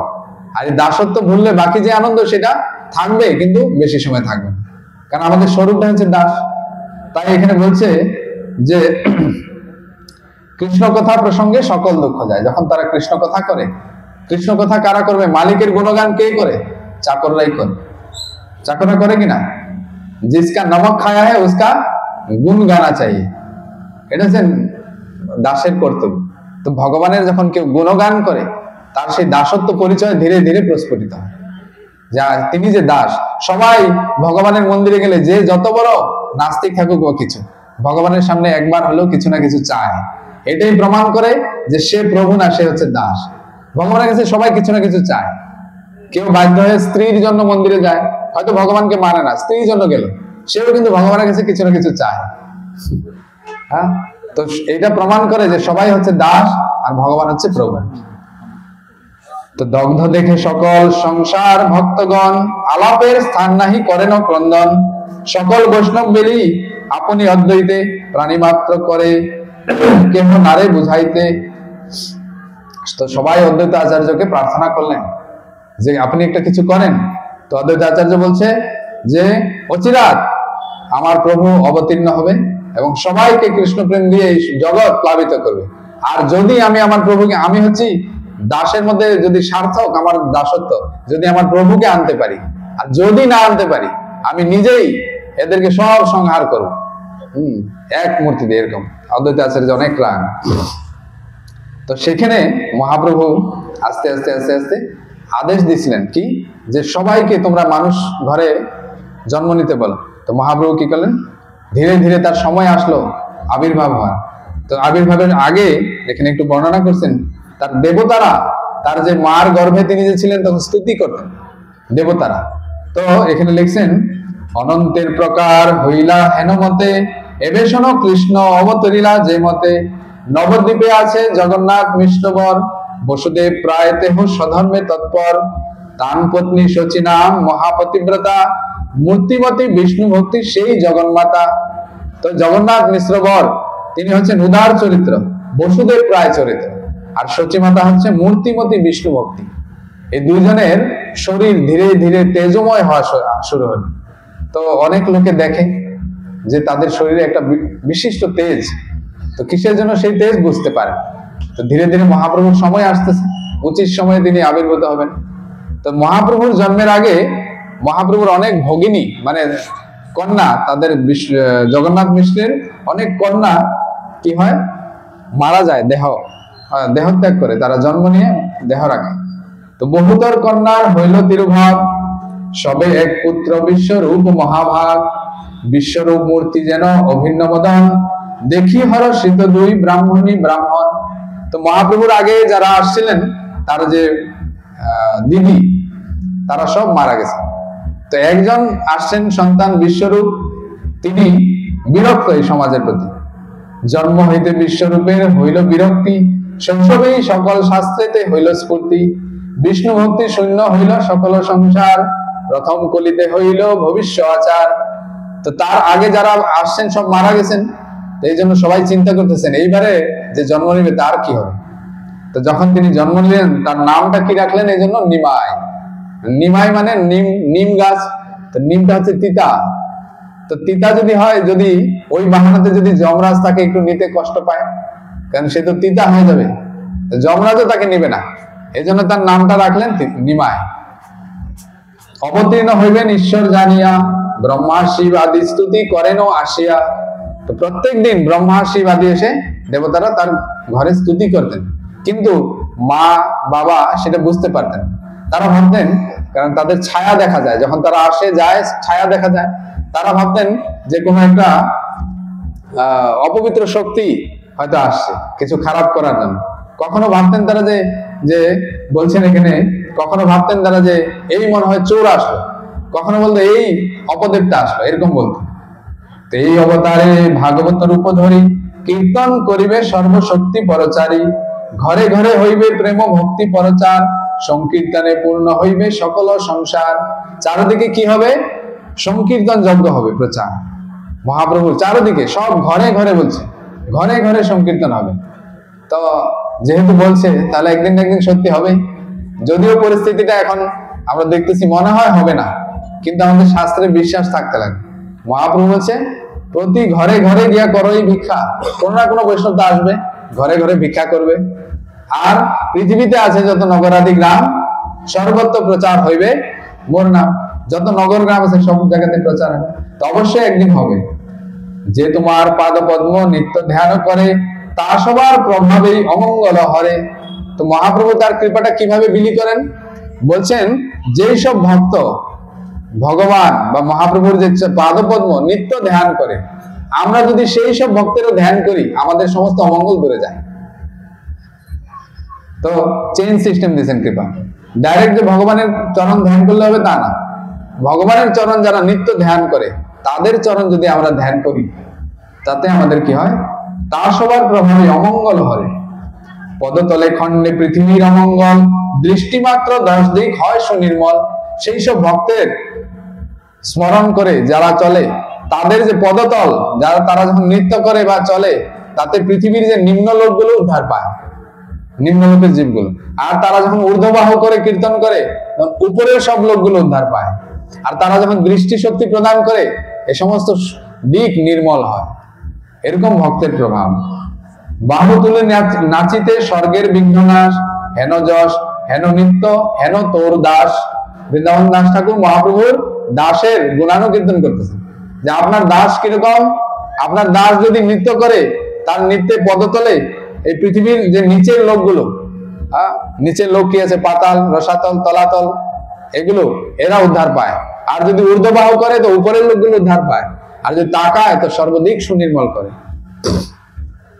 মুক্তি দিয়া যে ভক্তি রাখহ গোপ্য করি, আমি সব যে নিমিত্তে অভ্যাস করি। তো ব্রহ্মা বলতেছে তুমি মুক্তি দিয়ে যেই আসল ভক্তি ধন, এটাকে গোপ্য করে রাখো। আমরাও যেটার অভিলাষ করি, পাই না। ব্রহ্মারও দুর্লভ প্রেম।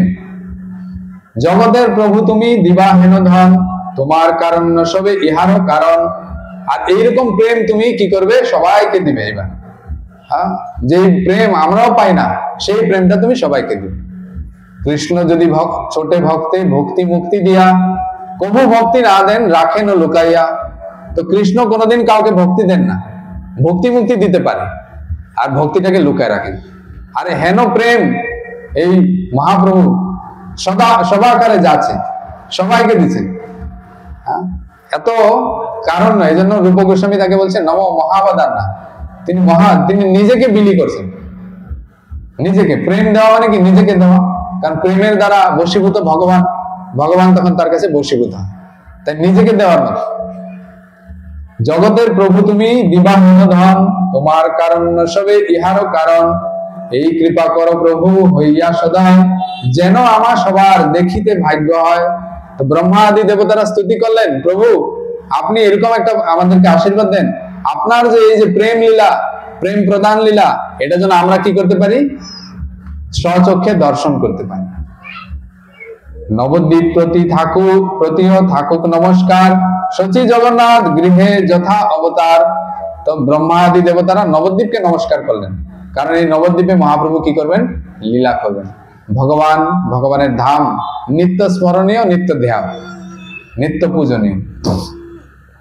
সচি গর্ভে বৈশে সর্ব ভুবনেরও বাস, ফাল্গুনী পূর্ণিমা আসি হইল প্রকাশ। এই যে ফাল্গুন মাসের পূর্ণিমা যেদিন আসলো, উপস্থিত হলো, সেদিন মহাপ্রভু তার মায়ের গর্ভের থেকে বের হবেন। তো মহাপ্রভু আসার আগে কি করবেন, তার আয়োজনটা তৈরি করবেন। সে কি করতে চায় সেটা বুঝাইতে লাগবে না। তো অলরেডি মহাপ্রভু আসার আগে হরিনামের একটা প্ল্যাটফর্ম তৈরি করলেন, সবার মুখে হরিনাম, কিন্তু একটা বাহানা দিলেন। কি, এমনিতে তো হরিনাম করবে না, কি বাহানা, চন্দ্রগ্রহণ করলেন। চন্দ্রগ্রহণের বাহানাতে সবাই হরিনাম করে, যে নাস্তিক সেও হরিনাম করে, কেউ টিটকারি চলে, অন্যকে একটু উপহাস করার চলে, সেও হরিনাম করে। তো এরকম বলছে, অনন্ত ব্রহ্মাণ্ডে যত আছে সুমঙ্গল, সেই পূর্ণিমায় আসি মিলিলা সকল। সমস্ত ব্রহ্মাণ্ডে যত মঙ্গল চিহ্ন, মঙ্গল লক্ষণ আছে, সেই সময়টায় এসে মিলিত হল, কারণ মহাপ্রভু এখন আসবে। সংকীর্তন সহিত প্রভুর অবতার, গ্রহণের ছলে তাহা করেন প্রচার। তো মহাপ্রভু যখন আসবে অলরেডি সংকীর্তন শুরু হয়ে গেছে। সংকীর্তন গ্রহণের মাধ্যমে। জয় হরিনাম সংকীর্তন কি। ঈশ্বরের কর্ম বুঝিবার শক্তিকার, চন্দ্রে আচ্ছাদিল রাহু ঈশ্বর ইচ্ছায়। সর্বনবদ্বীপে দেখে হইল গ্রহণ, উঠিল মঙ্গল ধ্বনি শ্রী হরি কীর্তন। তো যখন মানুষ কিছু বিপদ আশঙ্কা করে, তখনই ভগবানের নাম করে। ঘরে গৃহে যদি আগুন লাগে, হে ভগবান হে ভগবান, এমনি আসে ভগবানের নাম। আর সুখে থাকলে কিসের ভগবান, ভগবানকে কেউ দেখছে? তো ভগবান কি করলেন, গ্রহণটাকে সবাই ভয় পায়। গ্রহণ সবাই ভয় পায়। গ্রহণে অনেক অমঙ্গল হয় কিনা, যাদের গর্ভে শিশু থাকে তাদের অনেক বাজ বিচার করতে লাগে, খাওয়া দাওয়া করা যায় না ওই সময়, বাথরুম যাওয়া যায় না, অনেক কিছু রেস্ট্রিকশন, অনেক কিছু গড়বড় হতে পারে। সেই ভয়ে সবাই হরিনাম করে। এখন গ্রহণ কেউ কিছু বোঝে না, গ্রহণটার সময় মোবাইল টিপে, গ্রহণ থাকলেও টিপে, না টিপে।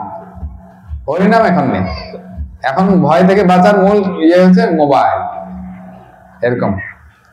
তো সবে বলে নিরন্তর হোক গ্রহণ, অপূর্ব শুনিয়া সব ভাগবতগণ।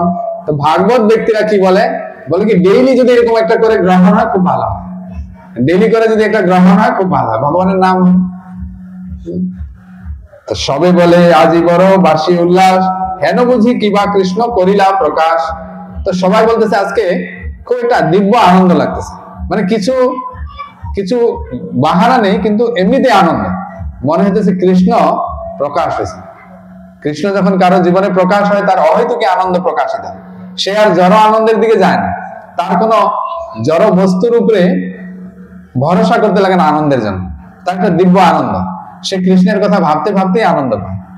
এটা হচ্ছে কৃষ্ণের প্রকাশের লক্ষণ। গঙ্গা স্নানে চলিলা সকল ভক্তগণ, নিরবধি চতুর্দিকে হরি সংকীর্তন। সবাই গঙ্গা স্নানে চলছে আর চারদিকে আনন্দে হরিধ্বনি করছে। কিবা শিশু বৃদ্ধ নারী সজ্জন দুর্জন, সবে হরি বলে দেখিয়া গ্রহণ। হরি বলো সবে এই শুনি, সকল ব্রহ্মাণ্ডে ব্যাপিলে হরিধ্বনি। চতুর্দিকে পুষ্প বৃষ্টি করে দেবগণ, জয় শব্দে দুন্দুভি বাজয় অনুক্ষণ। হেনই সময়ে সর্ব জগত জীবন, অবতীর্ণ হইলেন শ্রী সচিনন্দন। জয় সচিনন্দন অবতীর্ণ হইলেন শ্রী সচিনন্দন।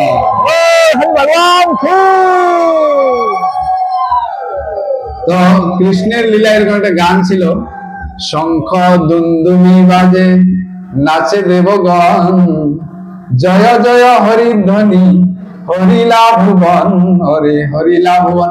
শুনছেন গানটা? কৃষ্ণের যখন আবির্ভাব হয় এই গানটা গায়। আমাদের একটা, আপনি একজন প্রভুর যে গান শুনেছিলেন, যে কি নাম আসলে, গুরু মহারাজের শিষ্য, খুব ধুনিয়া ধুনিয়া গান লিখে গাইছে, তো পাহরে গেছি আমার নামটা। তো খুব, তো উনি একটা গান এরকম গাইছেন, আছে আমাদের এখানে ইয়েতে, নামহট্ট পরিচয় মানে আছে গানটা। তো সেখানে গাইছেন গানটা, শঙ্খ দুন্দুবি বাজে নাচে দেবগণ, জয় জয় হরিধ্বনি হরিলা ভুবন। তো যখন ভগবানের আবির্ভূত হয়, ভগবান আনন্দে সবাই হরিধ্বনি করে, দেবতারা পর্যন্ত নাচে, আর শঙ্খ দুন্দুবি বাজে চারদিকে। তো এরকম ভাবে মহাপ্রভু আবির্ভূত হলেন। এখন মহাপ্রভু আমাদের সন্তানরা যখন আবির্ভূত হয় তখন কি হয়, ধীরে ধীরে কুষ্টি বিচার করে। তো মহাপ্রভুর কুষ্টি বিচার করবে, তো কে মহাপ্রভুর কুষ্টি বিচার কে করছেন? নীলাম্বর চক্রবর্তী। তো তিনি দেখলেন যে মহাপ্রভুর যে কুষ্টি বিচারে অনেক শুভ শুভ নক্ষত্র, গ্রহ নক্ষত্রের প্রবেশ, যে এই শিশু বড় হয়ে কি করবে, সারা বিশ্ব ব্রহ্মাণ্ড সে কৃষ্ণ নামে প্লাবিত করবে। আর সেখানে একটা ভবিষ্যৎবাণী খুব দামি বলছে, যেটা এখন প্রমাণিত হয়েছে, সেটা কি, অন্যের কি দায় বিষ্ণু দ্রোহী যে যবন, তাহারও এই শিশু ভজিবে চরণ। বলছে অন্যের কি দায় বিষ্ণু দ্রোহী যে যবন, তাহারাও এই শিশুর ভজিবে চরণ। বোঝা গেছে বাংলা? ভবিষ্যৎবাণী কি লিখছে বুঝছেন? বলছে অন্যের কি দায়, আরে অন্যের আর কি কথা বলবো, মহাপ্রভুর চরণ যবনরাও ভজনা করবে। অন্যের কি দায় বিষ্ণু দ্রোহী যে জন, তাহারাও এই শিশুর ভজিবে চরণ। তা আজকে দেখা যেতেছে এই ভবিষ্যৎবাণীটা সত্য হয়ে গেছে। যবনেরা মহাপ্রভুর চরণ ভজনা করতেছে কি করে না? করে। হরে কৃষ্ণ, কি কথা বলতেছে? যবনেরা মহাপ্রভুর চরণ ভজনা করতেছে কি করে না? তো রাশিয়াতে মহাপ্রভুর ভজনা হতেছে, রাশিয়াতে 60%ই যবন, 60% না 80%, কিছু ছিল হয়তো অন্য, অনেকদিন আগে শুনছিলাম, আমি মনে নাই ফিগারটা। রাশিয়াতে ম্যাক্সিমামই মুসলিম না প্রভু, ম্যাক্সিমাম। তো যবনেরা আজকে মহাপ্রভুর ভজন করতেছে কিনা? অনেকে করে। পাকিস্তানে কৃষ্ণ মন্দির আছে, রথযাত্রা হয়, বাংলাদেশেও আছে। পাকিস্তানে আমি একটা ভিডিও দেখলাম অনেকদিন আগে, মুসলিমরা পর্যন্ত হরিনাম করে। আপনারা দেখবেন মুসলিমরা হরিনাম করতেছে মন্দিরে, একদম টুপি টুপি আছে, ওদের সব পরিচয় আছে, প্রভুপাদ আছে পিছনে, কি হরিনাম চলতেছে। তো এই ভবিষ্যৎবাণীটা সফল হয়ে গেছে। হেন কুষ্ঠি গণিলাম আমি ভাগ্যবান, শ্রী বিশ্বম্ভর নাম হইবে ইহান। তা আমি তার কুষ্ঠিটা গণনা করলাম, আমি হচ্ছে ভাগ্যবান, এর নাম হবে বিশ্বম্ভর, শ্রী বিশ্বম্ভর। ইহানে বলিবে লোক নবদ্বীপ চন্দ্র, এ বালকে জানি হোক কেবল পরানন্দ। হেন রসে পাছে হয় দুঃখের প্রকাশ, অতএব না কহিল প্রভুর সন্ন্যাস। তিনি গণনা করে জানতে পারলেন মহাপ্রভুর সন্ন্যাসও নিবে, কিন্তু সেই কথাটা তিনি মাতা পিতাকে বললেন না, কারণ তারা এটা শুনলে দুঃখ পাবে। তাই তারা আনন্দের খবরটা দিলেন, দুঃখটাকে গোপনীয় রাখলেন, ওটা একসময় প্রকাশ হয়ে যাবে। দুঃখের কথা বলার দরকার নেই, দুঃখটা ভগবান না আপনা চাইতেই ভগবান আমাদেরকে দিবে, এটা প্রকাশ করার কি দরকার।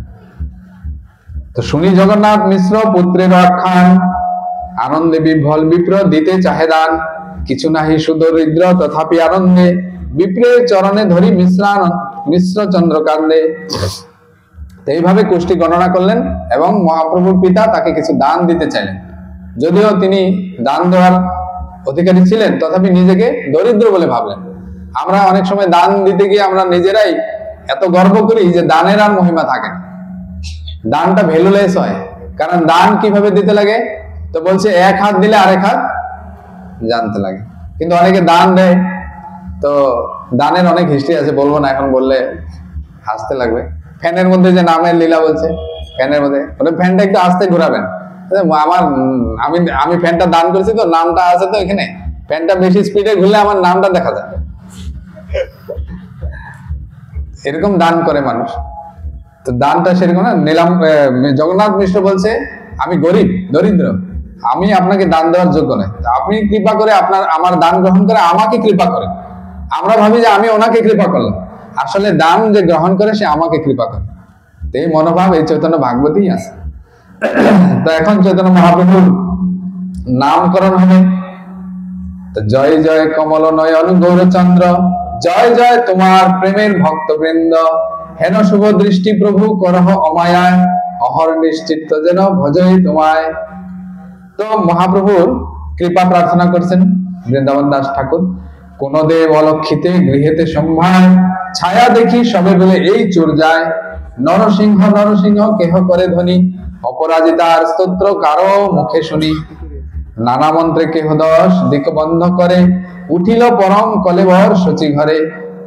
এই মতো বসে প্রভু জগন্নাথ ঘরে, গুপ্ত ভাবে গোপালের প্রায় কেলি করে, যে সময় যখন না থাকে কেহ ঘরে, যে কিছু থাকে ঘরে সকল বিথারে।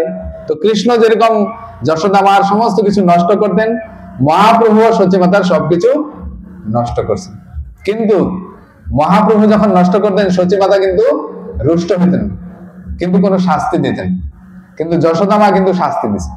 তাই আমাদের একজন বাবাজি আছেন, জগন্নাথ দাস বাবাজি মহারাজ, আমাদের পরম্পরায়। তো তিনি বলছেন বৃন্দাবনে ভজন করবেন, কারণ বৃন্দাবন হচ্ছে কি অপরাধ বিচার স্থান। সেখানে কৃষ্ণকেই ছাড়ে না, আমাকে কি ছাড়বে? কৃষ্ণ যদি একটু ভুল করে, যশোদা আমার পিছে পিছে ডান্ডা নিয়ে ঘুরছে, আর তাকে উদু খোলে বেঁধে রাখছে। তাই আমার সচী মাতার যে স্থান নবদ্বীপ ভালো, নিমাই এত উৎপাত করছে, সচী মাতা কোনোদিন তাকে দণ্ড দেন নাই আর তাকে বাঁধেন। তাই জগন্নাথ দাস বাবাজি মহারাজ ওইখান থেকে নবদ্বীপ আসছেন এবং এখানেই তিনি ভজন করছেন। এখানে এসে তিনি তার সিদ্ধি অবস্থা প্রাপ্ত হয়েছেন, এই জন্য তাকে বলে সিদ্ধ জগন্নাথ দাস বাবাজি মহারাজ। তো এখানে বলছে মহাপ্রভু প্রত্যেক দিন এরকম লীলা করতেন। তো তারা সবাই ভাবতো যে এত ছোট্ট শিশু এগুলো তো করতে পারে না, তিনি তো বিছনায় থাকেন, এই ঘরে এত উৎপাত কে করলো? তো তারা ভাবে মনে হয় যে আমাদের ঘরে যে গোপাল আছে, গোপাল মনে কিছু করে। হ্যাঁ, কারণ গোপালের কাজ হচ্ছে উৎপাত করা। তো তারা দেখে গোপালের চিহ্ন একটু একটু দেখতে পায়। তো তারপরে নামকরণ করলো, জননী আইসে হেন জানিয়া আপনে, শয়নে আছেন প্রভু করেন রোদনে, হরি হরি বলিয়া সান্ত্বনা করে মায়, ঘরে দেখে সব দ্রব্য গড়াগড়ি যায়। এগুলো কাজ করার পরে মহাপ্রভু চুপচাপ বিছনায় শোয় আর কান্না করে, দেখাতে লাগবে না আমি কিছু করছি। তো মা আসে, মাকে বাচ্চাটাকে ঠান্ডা করে কোলে নেয়, তারপর দেখে ঘরে এইসব সামগ্রী কে ফেলল, কে ফেলিল সর্বগৃহে ধান্য চাল মুদ্গ, ভান্ডের সহিত দেখে ভাঙ্গা দধি দুগ্ধ। সবকিছু দধি দুগ্ধের ভান্ডগুলো ভাঙা, চাল টাল এগুলো সব ছড়ানো। সবে 4 মাসের বালক আছে ঘরে, কে ফেলিল হেন কেহ বুঝিতে না পারে। আরে আমার বালক তো মাত্র 4 মাস, সে তো এখনো ভালো উঠতেই পারে না বিছনা থেকে, তো ঘরে এই কাজগুলো করলোটা কে? মনুষ্যের চিহ্ন মাত্র কেহ নাহি পায়, সব পরিজন আসি মিলিলা তথায়। কেহ বলে দানব আসিয়াছিল ঘরে, রক্ষা লাগি শিশুরে নারিল রঙ্গিবারে। কেহ বলে যে দানব আসছিল ঘরে, কিন্তু শিশুকে যেহেতু আমরা কিছু দিয়ে রাখছি গলায়, হয়তো নৃসিংহ কবচ বা কিছু, তার জন্য শিশুকে কিছু করতে পারে। অপচয় করি পলাইল নিজ স্থানে, শিশু লঙ্ঘিবারে না পাইয়া ক্রোধ মানে। মিশ্র জগন্নাথ দেখি চিত্তে বড় দ্বন্দ্ব, দৈবে হেন জানি কিছু না বলিল মন্দ। এরকম করতে করতে তারা দেখলেন যে এই প্রত্যেক দিনই প্রায় এরকম হয়। তো তারা চিন্তা করলেন এটা দৈবে কিছু হইতেছে, ঠিক আছে, কিন্তু তারা এইসব দেখার পরে দুঃখ পায় না। এত কিছু যে হয় তারা কিন্তু আনন্দই পায়। তো তারা বলতেছে যে এটা কিছু একটা অদ্ভুত লীলা, যে এত কিছু হওয়ার পরে আমাদের আনন্দের সীমা ধরেন। তো তারপর তার নামকরণের সময় নাম থইবারে সবে করেন বিচার, স্ত্রীগণ বলে এক অন্য বলে আর। তো যখন নামকরণের সময় আসে, তো বাড়িতে সবাই নাম রাখতে চায়। স্ত্রী পার্টি একটা নাম রাখে, হ্যাঁ, আর পুরুষ পার্টি একটা নাম রাখে। শ্বশুর বাড়ি থেকে একটা নাম আসে, বাবার বাড়ি থেকে একটা নাম আসে, কোন নামটা রাখবে? তো বলছে ইহার অনেক জ্যেষ্ঠ কন্যা পুত্র নাই, শেষ যে জন্মে তার নাম সে নিমাই। তো তার আগে অনেক কন্যা পুত্র বিদায় নিছে, তাই তার নামটা নিমাই রাখা হোক। নিম দেখে, নিম তিতা দেখে অনেকে যমদূতেরা তাকে নিবে না। এক নাম যোগ্য হয় তুইতে ইহার, বলেন বিদ্যান সব করিয়া বিচার। এ শিশু জন্মিলে মাত্র সর্বদেশে দেশে, দুর্ভিক্ষ ভুজিল বৃষ্টি পাইল কৃষক। বলছে একটা নাম পারফেক্ট আছে তার জন্য। যখন এই শিশু জন্ম নিলেন তখন থেকে এই দেশে কি হয়ে গেল? দুর্ভিক্ষ গেল আর বৃষ্টি পাইল কৃষকে। তো ফাল্গুনের পরেই বৃষ্টি একটা সিজন শুরু হয়, আর দুর্ভিক্ষ তো যায়, শস্য ক্ষেত সব হয়। পূর্বে যেন পৃথিবী ধরিলা নারায়ণে, জগৎ হইল সুস্থ ইহান জন্মে। তা আগে যেরকম নারায়ণ এই জগৎটাকে সুস্থ করলেন, এর জন্মের পরেও এই জগৎটা এরকম সুস্থ হয়ে গেল। অতএব ইহান শ্রী বিশ্বম্ভর নাম কুলদীপ কোষ্ঠীতে লিখিল ইহান। তো তার নামটা এই জন্য বিশ্বম্ভর রাখলেই পারফেক্ট, শ্রেষ্ঠ। তো এখন যখন নামকরণ অনুষ্ঠান হয় তখন থালাতে কিছু কি দেয়, ধরার জন্য দেয়, যে সেই শিশুটা কি ধরে সেটা নিয়ে বিচার হবে যে ভবিষ্যতে সে কি করবে, এরকম না। 8টা বাজে চলিব, বিশ্রাম দিন। তো বলছে মহাপ্রভুকে বিচার করার জন্য যে মহাপ্রভু কি ধরবে। ধান্য পুঁথি খই করি স্বর্ণ রজত আদি যত, ধরিবার নিমিত্ত সব কইলা উপনীত। তো আমরা যে অন্নপ্রাশনে দেই কিনা, নামকরণে কি কি দেই ধরার জন্য, বলছে ধান্য পুঁথি খই করি স্বর্ণ রজত, সোনা রূপা ধান খই করি এগুলো দিই, এগুলো বর্ণনা করছে। ধরিবার নিমিত্ত সব কইল উপনীত, সব নিয়ে আসলো সামনে। জগন্নাথ বলে শোনো বাপ বিশ্বম্ভর, যাহা চিত্তে লয় তাহা ধরহ সত্তর। মহাপ্রভুর পিতা বললেন বিশ্বম্ভর, বাবা বিশ্বম্ভর, তোমার যেটা মন ধরে তুমি ওইটাই ধরো, তাড়াতাড়ি ধরো। তো মহাপ্রভু কি করলেন, সকল ছাড়িয়া প্রভু শ্রী শচীনন্দন ভাগবত ধরিয়া দিলেন আলিঙ্গন। মহাপ্রভু ভাগবত ধরলেন, তিনি প্রমাণ করে দিলেন যে এই জগতে তিনি কি করতে আসছেন, এই ভাগবত প্রচার করতে আসছেন এবং হরিনাম। ভাগবতের শেষে, একদম শেষে হরিনাম সংকীর্তনের কথা আছে, তাই তিনি ভাগবত প্রচার করবেন এবং সংকীর্তন করবেন। পতিব্রতা গণে জয় দেয় চারিবিদ, সবাই বলেন বড় হইবে পণ্ডিত। এখন সবাই আইডিয়া করতেছে, স্পেকুলেশন, যে ভাগবত ধরছে এটার মানে কি। কেউ বলতেছে আরে বই ধরছে না পণ্ডিত হবে, কেউ বলতেছে আরে বই না তো এটা ভাগবত, তাই সে মহান ভক্ত হবে। কেউ বলছে বই ধরছে তো পণ্ডিত হবে, কেউ বলছে না এটা তো সাধারণ বই না, এটা ভাগবত, তাই সে কি হবে, মহান ভক্ত হবে। সবেই বলেন বড় হইবে পণ্ডিত, কেহ বলে শিশু বড় হইবে বৈষ্ণব। অল্পে সর্বশাস্ত্রের জানিবে অনুভব, যেদিকে হাসিয়া প্রভু চান বিশ্বম্ভর, আনন্দে সিঞ্চিত হয় তার কলেবর। মহাপ্রভু যেদিকেই তাকান সেই দিকে আনন্দ প্রকাশিত হয়। এইভাবে মহাপ্রভু তার নামকরণ এবং তিনি কি প্রচার করবেন সেটা তিনি দেখালেন। ভক্তি করি যে এসব বেদ গোপ্য শোনে, সংসার ভুজঙ্গ তারে না করে লঙ্ঘনে।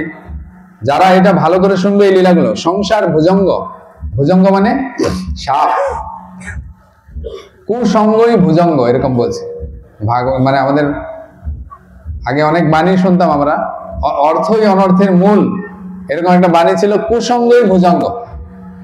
কুসঙ্গটা হচ্ছে ভুজঙ্গ, আমাদেরকে দংশন করে।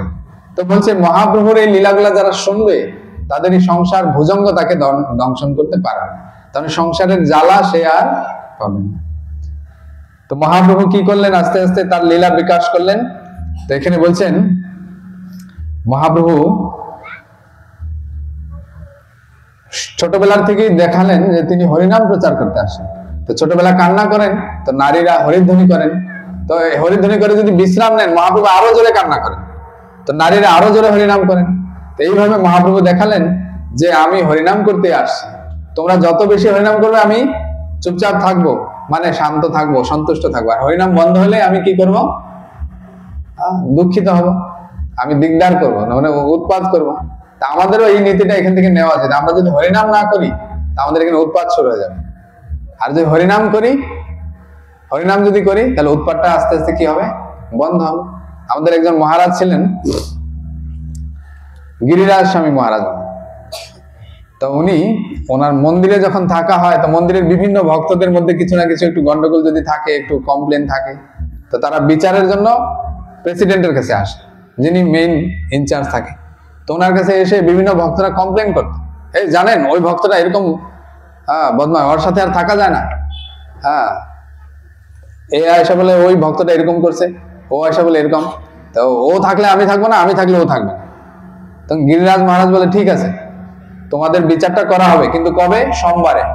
কবে, সোমবারে। কিন্তু তার আগে একটা কন্ডিশন আছে, রবিবারে আমাদের একটু কীর্তন হবে, ওখানে তোমাদের ভাগ নিতে লাগবে। কিরকম কীর্তন? সারাদিন ব্যাপী কীর্তন মেলা, সারাদিন তোমরা ভাগ নিবে, সোমবারে বিচার হবে। তো তারা ভাবে ঠিক আছে সোমবারে যদি বিচার, রবিবারে কিন্তু আমাদের থাকাটা মাস্ট, থাকতেই লাগবে। তো যাকে নিয়ে কমপ্লেন তারা রবিবারে সারাদিন কীর্তন করে কীর্তন মেলায়। তারপরে সোমবারে গিরিরাজ মহারাজ তাদেরকে ডাকে, তোমার কি কমপ্লেন ছিল? বলছে মহারাজ কোনো কমপ্লেন নেই।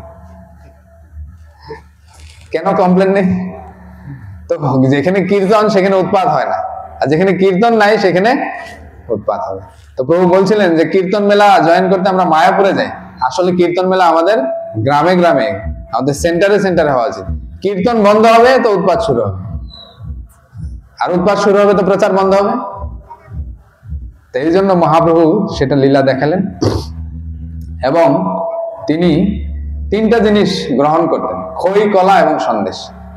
তাকে খই দিয়ে, কলা দিয়ে এবং সন্দেশ দিয়ে খুশি করা যেত।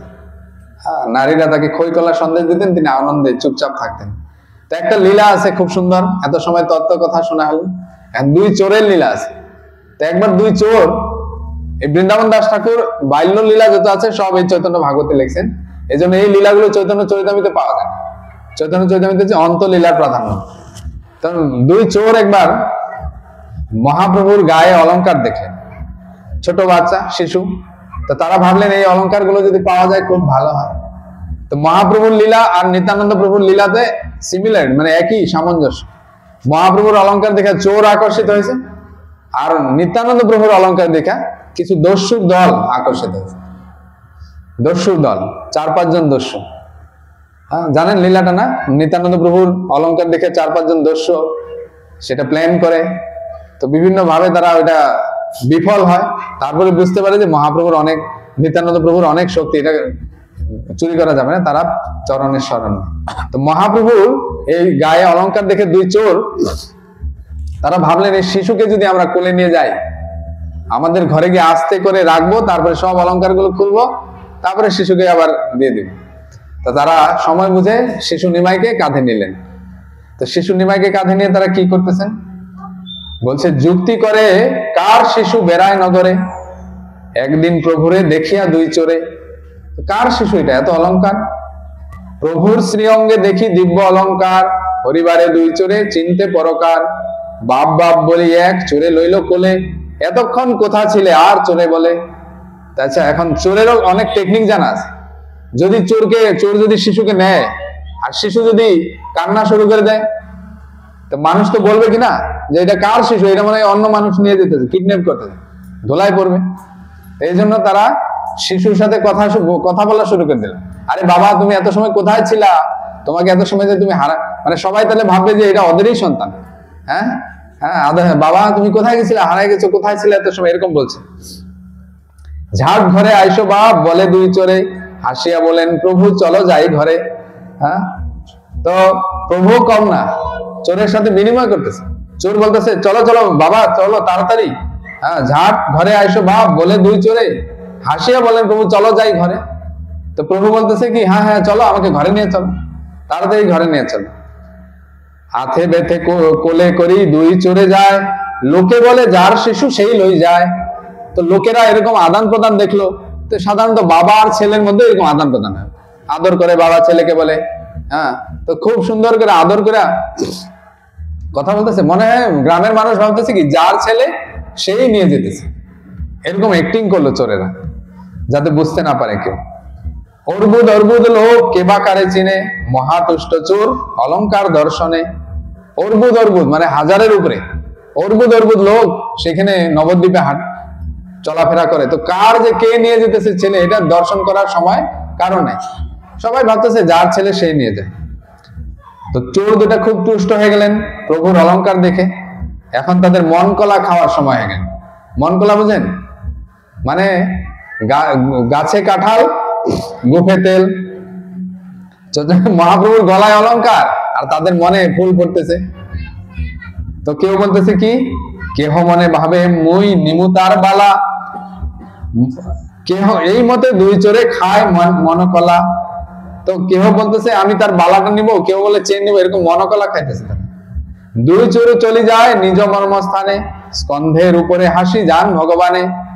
চোর ভাবতেছে আমার মিশন সাকসেস, আর মহাপ্রভু ভাবতেছে আমার মিশন সাকসেস। মহাপ্রভু ভাবতেছে আমার কাজ হচ্ছে প্রেম দেওয়া, শুরু করে দিয়েছে প্রেম অভিযান 4 বছর বয়সের থেকে। আর চোর ভাবতেছে আমি সাকসেস, কিডন্যাপ করলাম।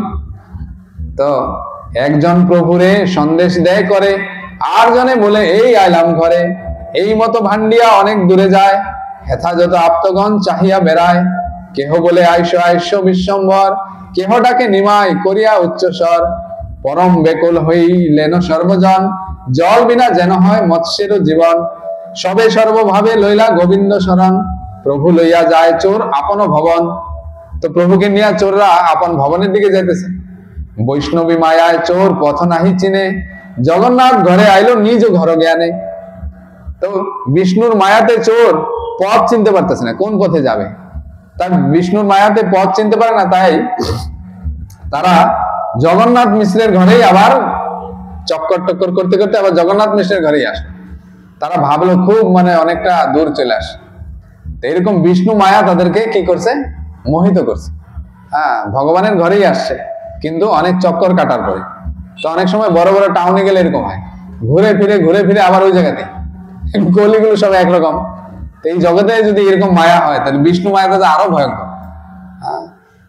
তো চোর দেখে আইলাম নিজ মর্মস্থানে, কিন্তু জগন্নাথ ঘরে আইলো সে নিজ ঘর জ্ঞানে, অলংকার হরিতে হইল সাবধানে, চোর বলে নামো বাপ আইলাম ঘর, প্রভু বলে হয় হয় নামাও সত্তর। চোর বলতেছে আচ্ছা বাবা নামো, আমাদের ঘর এসে পাইছি। চোর ভাবতেছে আমাদের ঘর এসে পাইছি, আর মহাপ্রভু দেখতেছে আমার ঘর এসে পাইছি। তো মহাপ্রভু বলছে হ্যাঁ হ্যাঁ নামাও। যেখানে সকল গণে মিশ্র জগন্নাথ, বিষাদ ভাবেন সবে মাথে দিয়া হাত। সবাই টেনশনে আছে, মহাপ্রভু নাই, অনেক সময় থেকে নাই। তো তারা টেনশনে আছে, এই বাচ্চাটা কোথায় হারাই গেল। সেই সময় মহাপ্রভু আয়েশা নামছেন। মায়া মুগ্ধ চোর ঠাকুরের সেই স্থানে, স্কন্ধ হইতে নামাইল নিজ ঘর জ্ঞানে। নামিলেই মাত্র প্রভু গেলা পিতৃকোলে, মহানন্দ করি সবে হরি হরি বলে। সবার হইল অনিল বচনীয় রঙ্গ, প্রাণ আসি দেহের হইল যেন সঙ্গ। আপনার ঘর নহে দেখে দুই চোরে, কোথা আসিয়াছি কিছু চিনিতে না পারে। তো চোর দেখতেছে আরে এত ঘোরাঘুরি করলাম, এত কিছু করলাম প্ল্যানিং, আরে এটা তো আমাদের ঘর না, কার ঘরে এসে বললাম এটা। হ্যাঁ, তো একবার একটা এরকম শুনছি, একবার একটা চোর একটা গৃহস্থের ঘরে ঢুকছে। তো গৃহস্থ চিন্তা করলো, সে জানতে পারছে যে চোর আসছে। গৃহস্থ চিন্তা করলো চোরের হাতে তো হাতিয়ার থাকে, আমি যদি এখন হাল্লা করি তো সেই চোর আমাকেই নিপটে দেবে। তাই গৃহস্থ হাল্লা করলো না, বরং চোর যখন সামগ্রীগুলো নিয়ে নিয়ে তার বাড়িতে যেতেছে, গৃহস্থ তার পিছনে পিছনে তার বাড়িতে যেতেছে, চোরের বাড়িতে। চোর যখন সামগ্রীগুলো নিয়ে ঘরে প্রবেশ করছে, গৃহস্থ তার বাড়িতে প্রবেশ করে ঘুমায় আছে। তো সকালবেলা ওইটা চিৎকার করতেছে আরে চুরি হয়ে গেল, চুরি হয়ে গেল। আর চোর ভাবতেছে আবার আমার ঘরে আবার কার চুরি হয়েছে, আমার ঘর এটা, গৃহস্থ ওর বাড়িতেই ঘুমায়। তো সব লোক আসছে। এখন যদি গৃহস্থ নিজের বাড়িতে চিৎকার করতো, তো চোর তো এখান থেকে পলায়ন করতো। তাই গৃহস্থ বড় চালাক, তার বাড়িতে গিয়ে রাত্রেবেলা শয়ন করছে। চোর চুরি হয়ে গেছে, চুরি হয়ে গেছে। সব মানুষ আছে, কে চুরি করছে, কে চুরি করছে, বলছে এই যে বাড়ির মানুষ এই চুরি করছে। তো এই বলতেছে না আমি চুরি করি, এটা তো আমার বাড়ি, এগুলো সব। তো বলছে বাড়িটা তো তোমার, জিনিসটা তো সব আমার।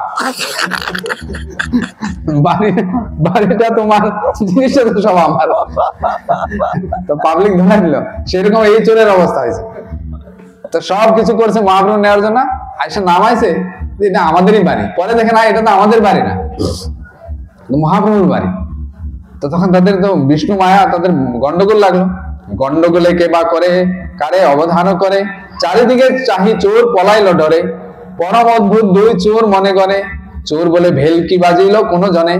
বলছে আমাদেরকে কে জানি ভেলকি করছে, জাদু বিদ্যা করে দিচ্ছে। এই ঝামেলায় কি করলো, চণ্ডী রাখিলেন আজি বলে দুই চোরে, সুস্থ হইয়া দুই চোর কোলাকুলি করে। তো তাদেরকে রক্ষা করলো কে, কৃষ্ণ, আর নাম দিল কার, চণ্ডী। এই হচ্ছে জড়জগতের জীবের দুর্ভাগ্য। মহাপ্রভু তাদেরকে রক্ষা করলো, কপাল ভালো, তাদেরকে যে দণ্ড দিল না। মহাপ্রভু চাইলে তাদেরকে দণ্ড দিতে পারতেন, তাই না? মহাপ্রভু তাদেরকে দিলেন, প্রেম টেম দিয়ে বিদায় দিলেন। আর তারা বলতেছে কি, তাদেরকে কে রক্ষা করছে, বলছে চণ্ডী। চণ্ডী আজকে রাখছে আমাদেরকে। পরমার্থে দুই চোর মহাভাগ্যবান, নারায়ণ যার স্কন্ধে করিলা উত্থান। তো পরমার্থে জড়জাগতিক দিক দিয়ে বিচার করতে গেলে চোরদের মানে কিছু লাভ নেই, তারা একটা অলঙ্কারও নিতে পারলো না, মন কলা খেলো খেলো। কিন্তু পারমার্থিক দিক দিয়ে তারা মহাভাগ্যবান, তাদের স্কন্ধে মহাপ্রভু উঠছে। আর সেদিন থেকে এই চোর দুটা চুরি বাদ দিছে, তাদের মহাপ্রভুর কৃপাতে। হরিনাম প্রভু। অনেক লীলা আছে। চৈতন্য মহাপ্রভুর আরেকটা লীলা আছে যে তার বাড়িতে একবার এক বিপ্র আসছিলেন, অনেক ভ্রমণ করতে করতে তিনি রান্না করছিলেন, আর যতবার নিবেদন করেন কৃষ্ণ মন্ত্রে ততবার মহাপ্রভু এসে তার ভোগ গ্রহণ করেন। তো তিনি একবার ভোগটা নষ্ট হয়ে গেছে ভাবলেন, বাচ্চা খেয়ে নিছে নিমাই। তো তার নিমাইয়ের বাবা খুব রাগ করলেন নিমাইয়ের উপরে, বললেন ব্রাহ্মণকে বললেন আরেকবার রান্না করেন। ব্রাহ্মণ যদি আমাদের বাড়িতে এসে না খাওয়া দাওয়া করে তাহলে এটা আমাদেরই দুর্ভাগ্য, আপনি আমাদের প্রার্থনা আরেকবার রান্না করেন। তিনি আরেকবার রান্না করছেন, আর নিমাইকে তখন অন্যের বাড়িতে রাখা হয়েছে, অন্যের বাড়িতে। হ্যাঁ, নিমাই আবার এসে খায় নিছে। তারপরে এইবার মানে পাশের বাড়িতে রাখা হয়েছে, তো এবার আরেকটু দূরে নিয়ে যাওয়া হয়েছে। তো বলছে নিমাইকে নিয়ে যাওয়া, পরে সবাই বলছে না না নিমাই এখন ঘুমিয়ে পড়ছে। না না, তখন নিজের বাড়িতেই নিমাইকে দরজা বন্ধ করা হয়েছে। প্রথমে অন্যের বাড়িতে নেওয়া হয়েছে, পরের বার 3 নম্বর বার আবার রান্না করতে বলছে, তখন নিমাইকে দরজা বন্ধ করে একটা রুমে রাখা হয়েছে। আর নিমাই অলরেডি নিদ্রা গেছে। তখন সবাই বললো যে আপনার আর চিন্তা নাই, আপনি ভোগ লাগান, এখন নিমাই ঘুমিয়ে আসছে। তো তখন তিনি আবার মন্ত্র নিবেদন করলেন, আবার নিমাই সবাইকে মায়া দ্বারা মোহিত করে সবাই নিদ্রায় গেল, আর নিমাই একমাত্র জাগ্রত। আর আয়সা তিনি বিপ্রের সামনে দাঁড়ালেন, তখন বিপ্র আবার তাকে দেখে হাই হাই করতেছে, কিন্তু এইবার কেউ শুনতে পায় না, সবাই নিদ্রাতে আছে। তখন নিমাই বলতেছে কি হাই হাই করো? বলছে দুইবার ভোগ রান্না করছি, সব নষ্ট করে দিছে, আবার নষ্ট।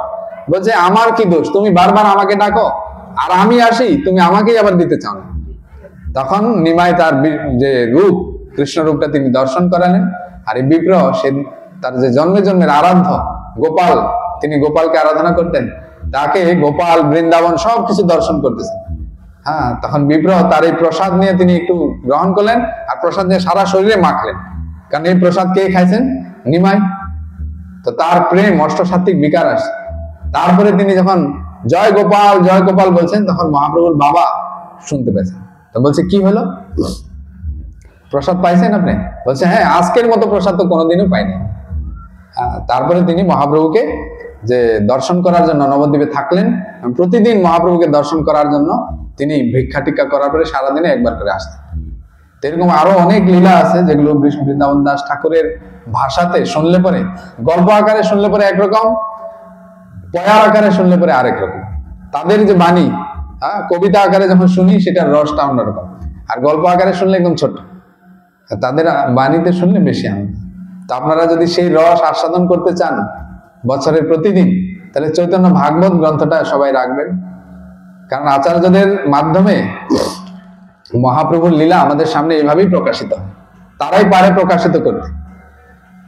তো তাদের বাণী যদি আমরা আস্বাদন করি, অধ্যয়ন করি, শ্রবণ করি, কীর্তন করি, আস্বাদন করি, তো ভগবান অত্যন্ত প্রীত হয়। কারণ ভক্তের বাক্য কৃষ্ণের সন্তোষ। ভক্ত যেইভাবে বাক্য লিখছে সেখানে যদি আপনি কিছু ভুলও দেখেন, কিন্তু কৃষ্ণের সেখানে কি থাকে? সন্তোষ, কৃষ্ণ সন্তুষ্ট হয়। তাই চৈতন্য ভাগবত, চৈতন্য চরিতামৃত এগুলো গ্রন্থ আমরা অধ্যয়ন করলে, শ্রবণ কীর্তন করলে সেই আচার্যের সঙ্গ আমরা লাভ করতে পারি। এবং আমাদের 5টা ঋণের মধ্যে একটা ঋণ হচ্ছে এই ঋষি ঋণ, আর এই ঋষি ঋণটা এইভাবেই কাটে তাদের গ্রন্থ অধ্যয়নের মাধ্যমে। সেই গ্রন্থগুলো অধ্যয়ন করলে নিজে শ্রবণ করবেন এবং ঘরে যারা আছে তাদেরকে শ্রবণ করাবেন। তো এইভাবে আমরা কলির থেকে দূরে থাকতে পারি। এই যে যত সময় আমরা এটা আস্বাদন করলাম, তত সময় আমাদেরকে কলি ধরতে পারলো না। যদি এখন এটা না থাকতো, বলে 1 ঘন্টা আপনাদেরকে ফ্রি সময় দেওয়া হলে আপনারা যা খুশি করেন, সবার হাতে একটা কলি থাকে, ওই কলি তাদের সময়টা নিয়ে নিত। প্রায় 1.5 ঘন্টা সময় কলি নিত কিনা, কিন্তু যেহেতু গ্রন্থ যা আছে তা নিতে পারলো না। ঠিক তদ্রুপ গ্রন্থ যার ঘরে আছে তার সময়টা কলি খুব কম হরণ করতে পারে। হরণ তো করবে, তার পাওয়ার আছে, কিন্তু কম হরণ করতে পারে। তো বেশিরভাগ সময়টা আমরা কৃষ্ণকে দিতে পারি, কম সময়টা কলি নিতে পারি। আর যেহেতু কলি কম সময় নেয়, তাই কলি দুর্বল হয়। আর একদিন দুর্বল হইতে হইতে কলি আমাদের থেকে পরাজয় স্বীকার করে আমাদেরকে বাদ দিয়ে অন্য কাস্টমার খোঁজে। তো এই জন্য এই গ্রন্থগুলো অধ্যয়ন করা খুব দরকার। জয় শ্রী শ্রী চৈতন্য ভাগবত কি, জয় শ্রীল বৃন্দাবন দাস ঠাকুর কি, জয় চৈতন্য চরিত কি, নিতাই গৌর প্রেমানন্দে।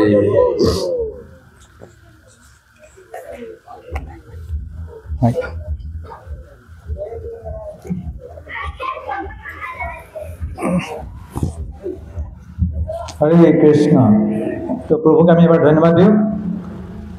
हरे कृष्णा कृष्णा कृष्णा हरे हरे, हरे राम राम राम हरे हरे। আমি বিচাৰো প্ৰভুৱে বাৰে বাৰে আহিব আমাক, যাতে আমাক এনেকে ধুনীয়াকে মহাপ্ৰভুৰ লীলা কৃষ্ণ কথা শুনাব। হৰে কৃষ্ণ।